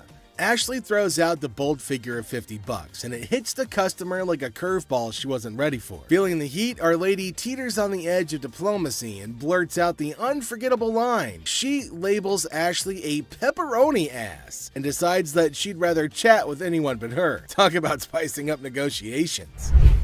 3 males walked into a pawn shop. One of the suspects stood at the door as a lookout while the other 2 suspects walked directly over to the display cases. So, like, these 3 guys roll into the pawn shop, just casually strolling in. The other 2 guys, they head straight to the fancy display cases. It's all got suspicious vibes. And then, bam! One of them whips out a sledgehammer and starts smashing the glass. Things are starting to get pretty wild. At some point, a customer from the place is seen leaving calmly while the lookout tells her to hurry up. The suspects appeared to be wearing heavy-duty gloves in order. At one moment, a person from the shop strolls out all calm, and someone's keeping an eye on her, urging her to speed up. The people thought to be involved seem to have on these tough gloves, maybe so they don't get any cuts. Not to get cut while removing the glass from the cases. Both suspects placed the jewelry and many other valuables in the bags. So when they took off the glass from the cases, both of them put the jewelry and lots of other valuable stuff into bags. After that, they hightailed it out of the store in a black Mercury Marquis. Case at? Where the case at? Where is it at? Where he put them on? The guy storms into the pawn shop all worked up and starts shouting about a missing case. He's demanding to know where it is, and he appears to be accusing the staff of removing. The feeling of stress in the air is increasing, and it's obvious that something is wrong. You not take games, take your wife, my damage to the kids. You gonna act like I ain't got no sense? He's accusing us of taking games out of his unit. Look at the ticket. It never said with game. The atmosphere gets even more intense as the guy accuses the pawn shop of messing with his games. Les, the cool guy at the pawn shop, stands his ground. The customer's getting more agitated, making accusations and even talking about blowing up the place, which is just adding to the chaos. At that point, man, you can get your arms up off belly and none of your body parts on me, bro. After all the stress I have, the last thing I need is a customer causing a scene. Despite the escalating situation, Les stays calm. He tries to talk sense into the upset customer, especially with a big event coming up the next day. I know how to walk. I ain't illiterate because I ain't part of the week, and y'all motherfuckers in my middle only put them games in there, and you wasn't even standing there when I paused it. Somebody need to blow this place up. It's time to go, sir. You ain't gonna get my window up. I'm not. Let go. Can I get my weed? He'll get it for you, don't worry. You're making a threat like that? The situation becomes alarming when the upset customer makes a threat to blow up the place. Les, rightfully concerned about the safety of everybody, asks the guy to leave. Security becomes a priority, and the customer's demand for his belongings takes a backseat to the potential danger that he's creating. It's a challenging moment for Les, who's just trying to manage the chaos caused by an irate customer. How's it going, man? What's going on, man? Everything good. How about you? I'm doing good. Good. What can I do for you? Let me at least like 400 for this watch right here. What can I do for you today? Can I get like 400 for this watch right here? It's worth $820. Les, chilling at the pawn shop, notices a guy walking in, watch in hand. Les, being friendly, asks how things are going. The guy, hopeful, wants $400 for his watch. Les, the cool pawn detective, calmly discusses the watch's worth, revealing it's valued at about $82. Yeah, man, tell me the truth. What'd you really pay? Telling you the truth, man. Come on, you give me know you four. did. Give me four for this watch, man. Come on, man. We deal in high-end watches. This was worthless. Nothing for us to deal with. Come on, give me like $450 for this watch. Mind yelling at me. Oh, I got a baby on the way, dog. Congratulations. I'm sick of living at the crib, man. My girl on my head. The negotiation heat rises as the guy insists on $400, but Les suggests $7. The guy, pleading and sharing his life story about a baby on the way, asks for $400 again. Les stands firm, offering him the same price, which leads to a bit of yelling. The guy, feeling frustrated, calls the place bull ass and expresses his discontent. Want $10? I want to so do it $10. I have no idea. Go to Coney Island. Give me Coney $10. Island is good. Coney Island, $10. Got a baby on the way. You gonna do this to me, dog? What you looking like a crazy fool? The tension escalates, and the guy feels disrespected, using strong words and even threatening Les. Les, staying cool, suggests maybe he should have been given $400, hinting at a broken lamp that needs payment. The situation gets intense, with the guy considering if he should have taken the deal. Some cash for this watch, man. 400? I'm sorry. This is a bullshit ass place, man. This whole ass place, dog. Excuse me. You call it what? You call him a bitch? You? I'll knock you the out. You don't know who you talking to. Tell me. Dog, don't touch me, homie, dog. Touch me, dog. Then maybe he would have been able to pay me for the lamp that he broke. Yo, I'm off with you, dog. The guy, still upset, leaves the shop, but not without some fiery words. Les reflects on the encounter, realizing maybe he should have given $400 to avoid the chaos. The drama ends, leaving behind a mix of emotions and a used watch. Life at the pawn shop remains unpredictable and full of surprises. How you doing today? Hey, pretty good. How are you? Real good, thanks. I'm Les. Les, I'm Randall. How are you? Randall, oh, you got a hell of a grip. Wow. What the hell is it? Call it a ring. Okay. I didn't think it was a bus. How'd you get it? I just got it.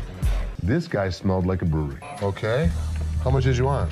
I'd like $500 for it. Why? Why? Because I need it. Yeah, I got get 2 DUIs. A person walks into the pawn shop, catching Les's attention. Things start getting interesting right away. The person wants $500 for a ring and shows it to Les. Les, being curious, asks where the ring came from and why they want to sell it. The person gets really mad when Les asks questions. The intensity in the air rises as the person angrily explains why they're selling the ring. Les stays calm, making it a surprising and dramatic moment in the pawn shop.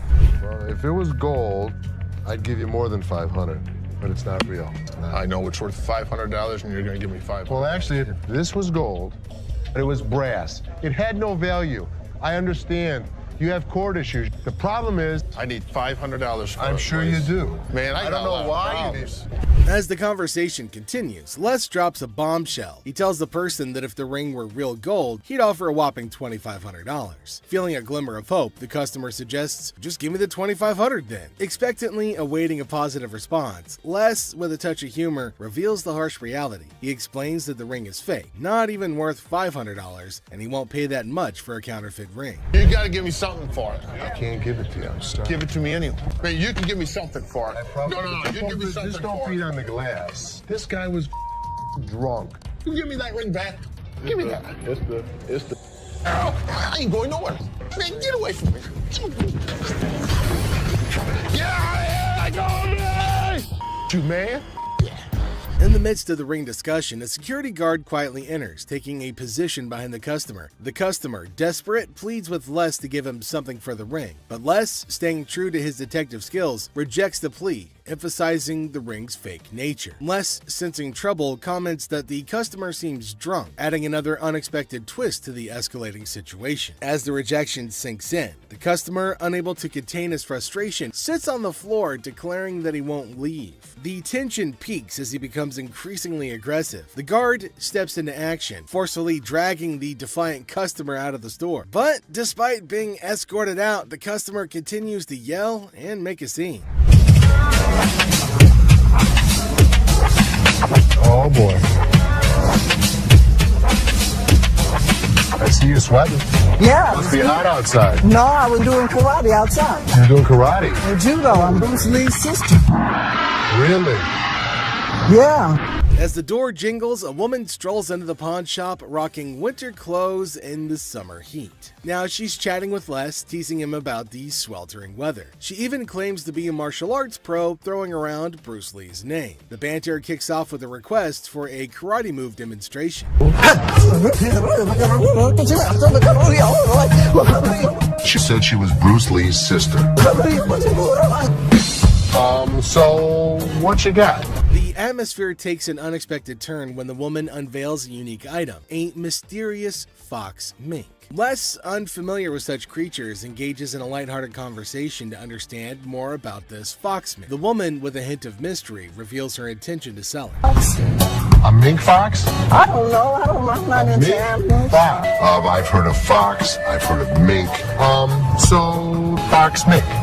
Did you want to pause? As the conversation unfolds, Les dives into the details of the fox mink, trying to grasp its worth. The woman shares anecdotes about the origins of the item, painting a vivid picture of its history. Les, playing the role of the detective, subtly negotiates and gathers information to figure out the best deal. Sell it.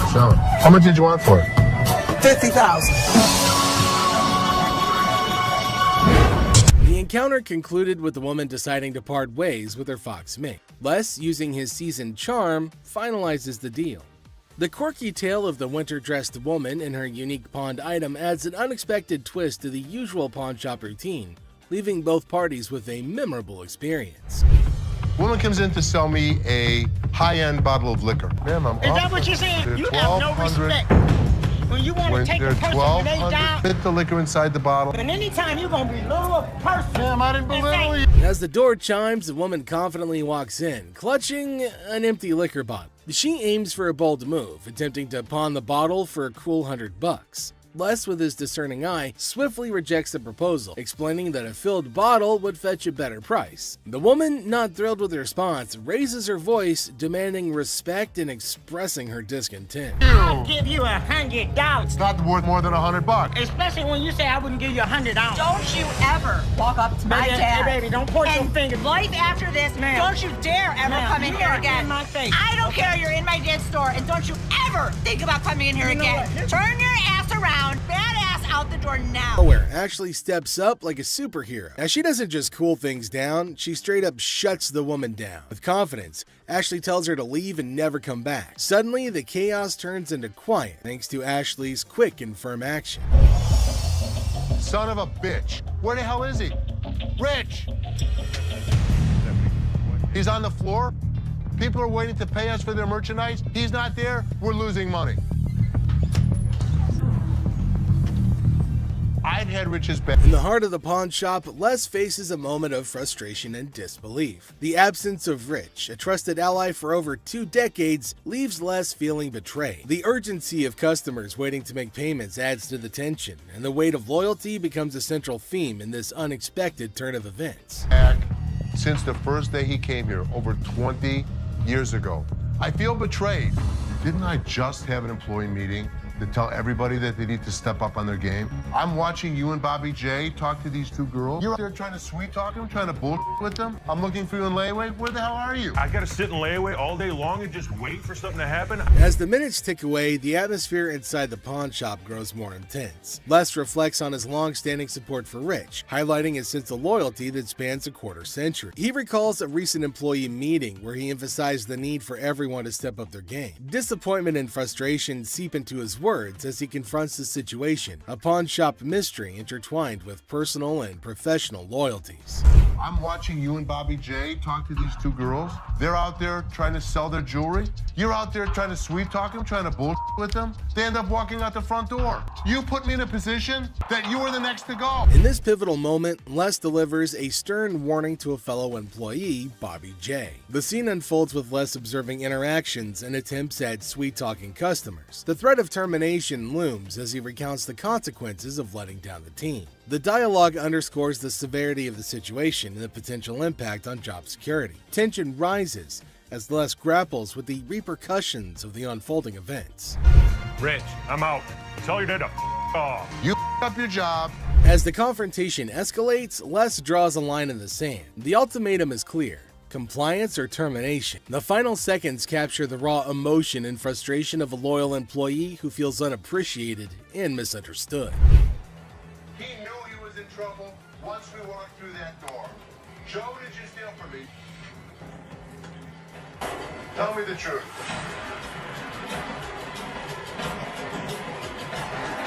Inside the pawn shop, a sense of trouble looms as the head of security, Joe, faces a difficult moment. The air is heavy with anticipation as accusations are laid out. In a tense exchange, the truth emerges when Joe admits to stealing. The weight of the admission sets the stage for the unraveling of a trusted employee's actions. The detectives call in uniformed officers to put the cuffs on.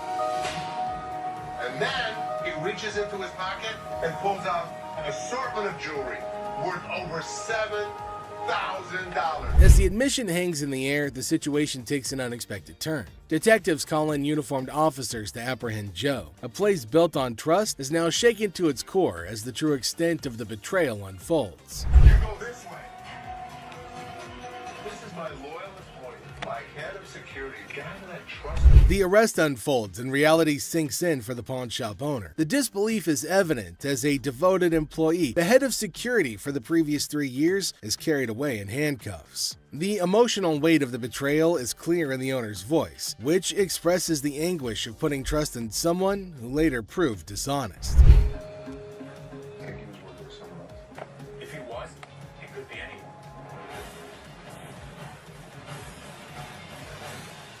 As the scene unfolds, questions linger in the air. The owner ponders the possibility of Joe working with someone else, leaving the situation shrouded in uncertainty. The aftermath of the betrayal raises concerns about potential accomplices and adds another layer to the unfolding drama. The final seconds leave the audience in suspense, contemplating the true extent of the security guard's actions.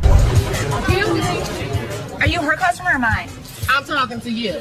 Come on. This lady got so irate because she wanted to be next in line. She wanted to be first. She felt that she was the most important out of every customer. You're next in line, so let me be right with you. Okay, well, come on. It doesn't matter. What the are you? You're not the police. I can talk to whoever I want to talk to. What are you going to do? You already know. In the opening scene, Ashley is at the counter with a lengthy line of customers. A sudden disruption occurs when a black woman attempts to cut in front of everybody else. Ashley confronts her, asking, "What are you doing?" The woman becomes upset, but Ashley firmly asserts, "You can't do that stuff here." Goodbye.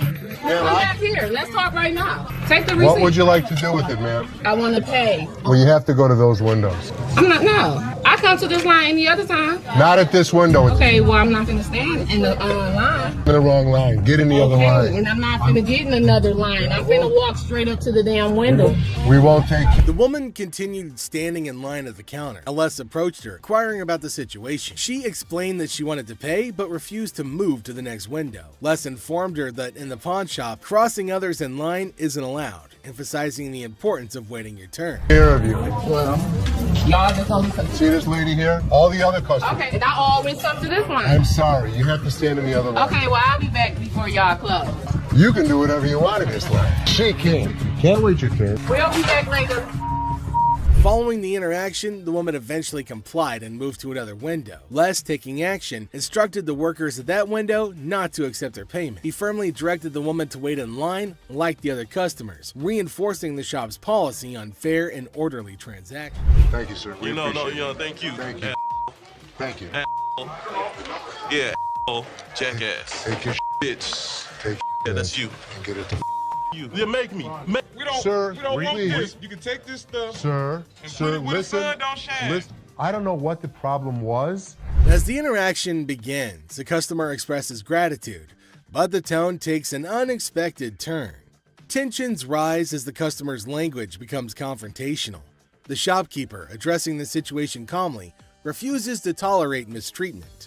The dynamics shift from appreciation to conflict, showcasing the challenges of customer service in a brief yet intense moment.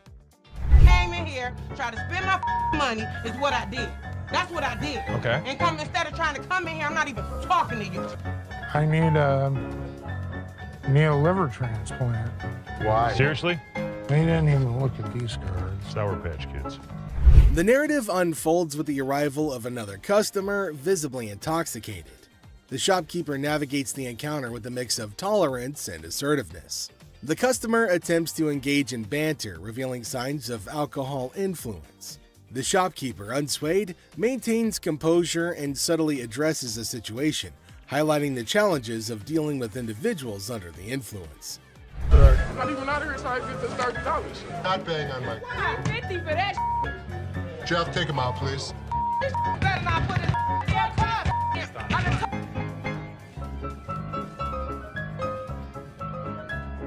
How would you? Man, what the? I can't get one. In this segment, a discussion ensues about cards and a potential liver transplant. The shopkeeper encounters a situation where the customer's intentions are unclear. Misunderstandings arise, and the shopkeeper skillfully navigates the conversation. The dialogue touches on humorous elements while portraying the complexity of communication in a retail setting. I might not make it in What, is it, ma'am? Is it? I don't know. You tell me. Man, come on, you the dude with the ponytail? The wife's racking my nuts on the telephone constantly. Just tie 2 earrings in your ears. Does it matter? Just take it off, put it with mine a little bit, let it get a little bit more weight to it, and go ahead and give me my money. Does that make sense? Right this way. You can't come back. Damn this! Go out my way, damn one of y'all touch me! I'll break this. I'm more than happy to go to the ends of the earth for you. When you come in like an ass, you be walked out like an ass. The scene takes a surprising turn as the atmosphere shifts. The shopkeeper reassures the customers that, despite challenges, the store is dedicated to going the extra mile for them. The encounter, starting with tension, concludes with an assurance of excellent service. This final part encapsulates the roller coaster of emotions within a brief time frame, showcasing the highs and lows of customer interactions. You need some help today? Man, how you doing, brother? What's the deal on this TV here? This TV right here is $400. $400? Yeah. I was in here 2 weeks ago, sold you this mother for $90. Now you gonna ask me $400 for it, man? In the electronics section of the store, a customer named Robert engages in a conversation about a TV with the store employee. The casual tone sets the stage for what seems like a routine interaction. The customer questions the TV's price, sparking a humorous recount of a previous encounter where he claims to have purchased the same TV for a lower price. Are you kidding me? So you're making a $310 profit off me? Bull, man. Can I help you? Who are you, man? I come in here 2 weeks ago, just like I told this gentleman. Do something with your hair, man. And then y'all gonna sell it for $400? You gonna make that much profit off me? As the dialogue unfolds, the customer expresses dissatisfaction with the marked up price, claiming the store will profit significantly from his purchase. A manager steps in, attempting to resolve the situation. Tensions rise as the customer questions the legitimacy of the price hike and demands a resolution, emphasizing the financial disparity between his purchase and the intended selling price. Brother, where's your receipt? Can you not understand English, my brother? No, I can't, my brother. I don't believe that he wants a TV for nothing. I'll just take the TV, man. No. The customer threatens to take the TV and leave without making a purchase. The manager issues a stern warning, asserting that any attempt to take the TV without completing the transaction will result in immediate removal from the store. The confrontation takes an assertive turn, with both parties standing their ground. Once I get this TV, man, get above me. Man, get off me. Get my damn shoe, player. Y'all got my shoe. You got my money. this joint? This guy was acting like a total baby. He wanted attention and he got it. Despite the warnings, the customer decides to leave the store, expressing discontent with the entire experience. He accuses the store of mistreatment and vows never to return. The situation concludes with dramatic flair as the customer exits, leaving behind a sense of dissatisfaction and a promise never to return. How are you? I'm good. How are you? Well, actually, I'm not doing so good. No? My grandma just passed. I'm I sorry. was like hoping to Okay, so whose ring is this? my grandma's. Oh. So you want to just pawn it, right? Because you want to be able to get it back? Yeah. Okay.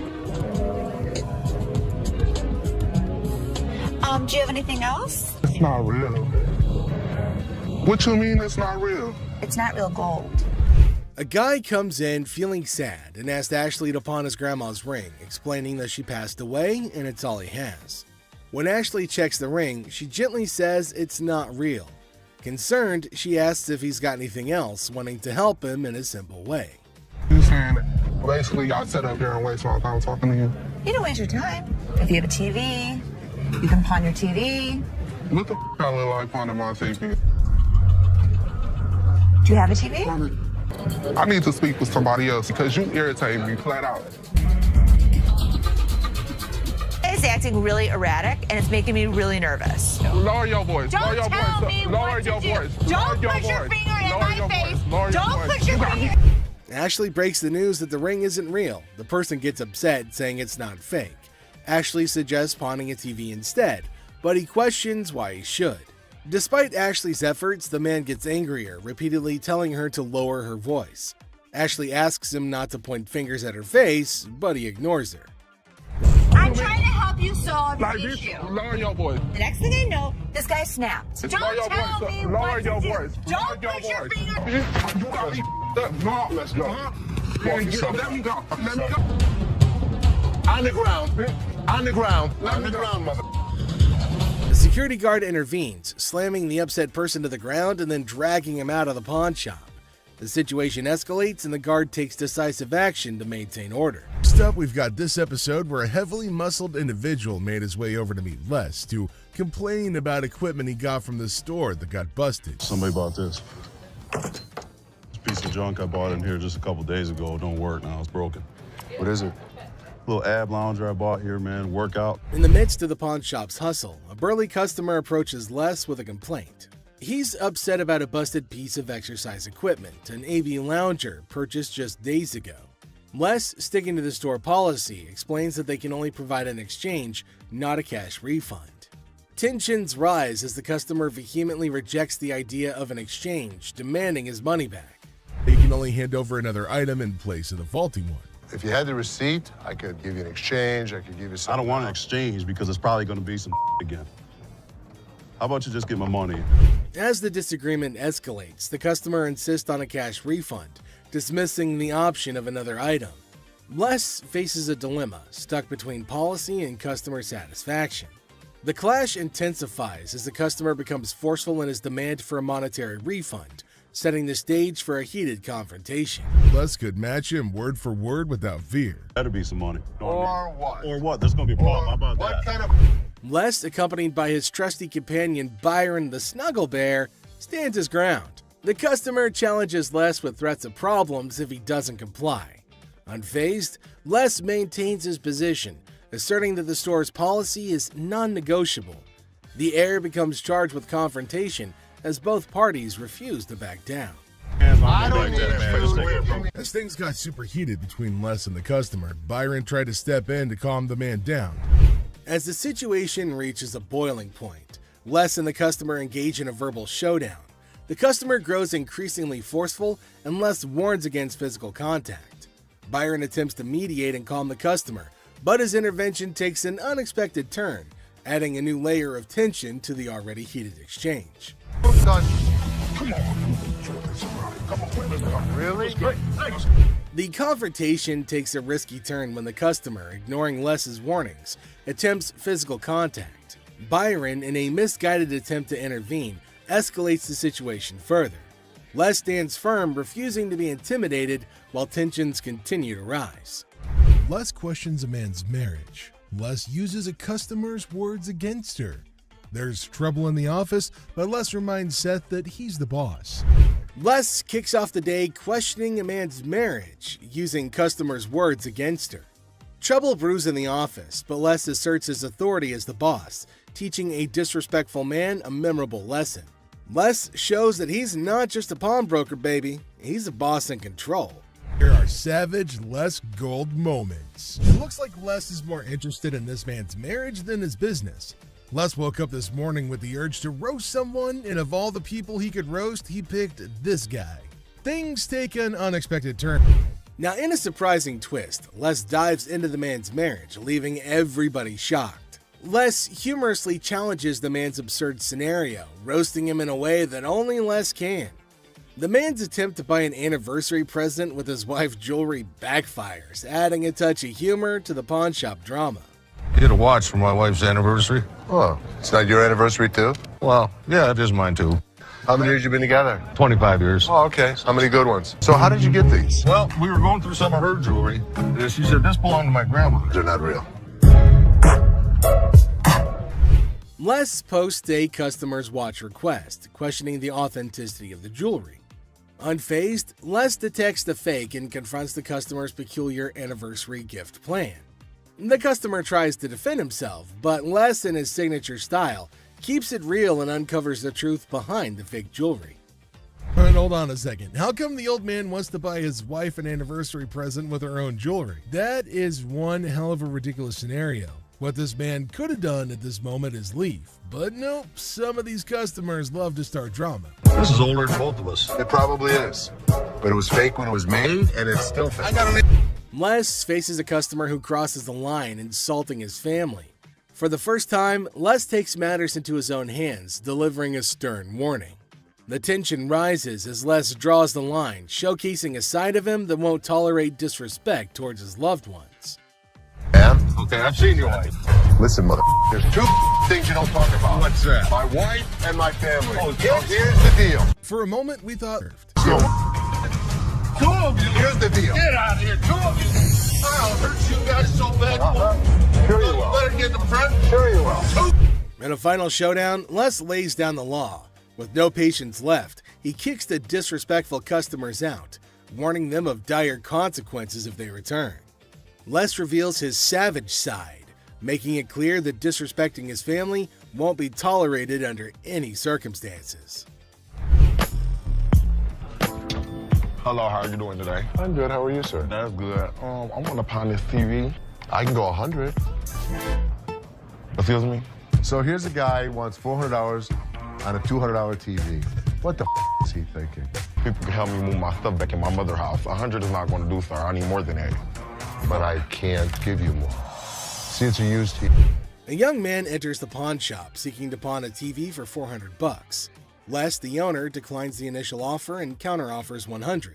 The guy, explaining his need to move back to his mom's house, expresses that $100 won't be sufficient for his situation. You know, I have to get away. You see this? He did this last night. What did he do to you last night? He beat me up last night. You clearly don't see that. See, you know what? You about to cause me to lose my mother temper. I try to give him the benefit of the doubt. I thought he had nice skin. He didn't have any bruises on him. I don't need to call security. You don't need to call them. What The guy made up a story about daily abuse from his roommate, seeking empathy to pawn the TV for his escape. Les remained skeptical, noting the absence of visible bruises, praising the boy's clear skin. In response, the boy, feeling cornered, requests the involvement of security, hinting at a potential dramatic turn of events. you gonna do? What, you from Africa? Oh, okay. Anyway, like I said, can you give me the 400 you paid? We sell them for $200. Hold on. Y'all. Thank so much. Sure is. Have a nice day. You. Thank you. You better lucky I'm gonna throw this big mother ass. Up. Where is my key? Les, trying to find a middle ground, offers $125, but the boy declines and insists on calling the guards. Les, unfazed, reveals the presence of the guard behind the boy. The situation ends with the boy taking the TV and leaving the pawn shop without the need for additional security intervention. How about your fat ass take it out? The you work here, ain't you getting paid to do this? I look like a butler to you? I don't give a my gonna come in here and get this motherfucker. You better. His big ass gonna beat your little ass, fat bitch. Hit me with army. Motherfucker, come from behind this counter. A tense situation arises as a black woman directs angry shouts at a guard. The guard, responding defensively, questions her, asking if he appears to be a butler in a moment of unexpected confrontation. You get back there. Your big ass on my way. Get this motherfucking speaker and take it outside. You want me to stop? Take the You brought it in. You're gonna take it out. So take it I'm out. not picking that up Then and you're taking it leaving it outside. Y'all can get your old ass Take out. your ass out of here. I'm What's gonna your take bitch ass out of here, y'all. You're not going to come in threatening my employees. Who gonna bring it outside? Despite Seth's efforts to intervene, the black woman continues her relentless shouting. Even another guard struggles to remove her.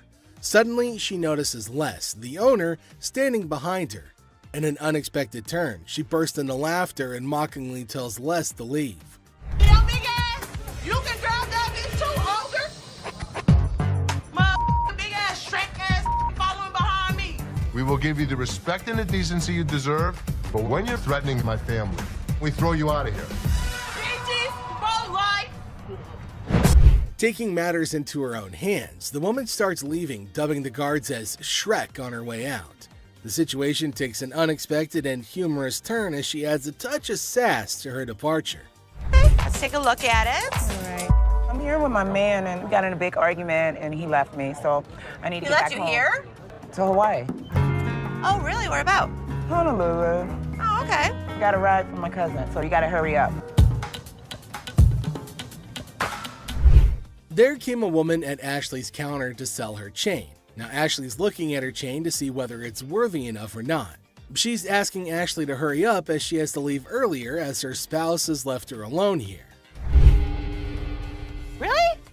Okay. How much did you need? I was just trying to unknot this for you to be nice, but. 600. What up with that?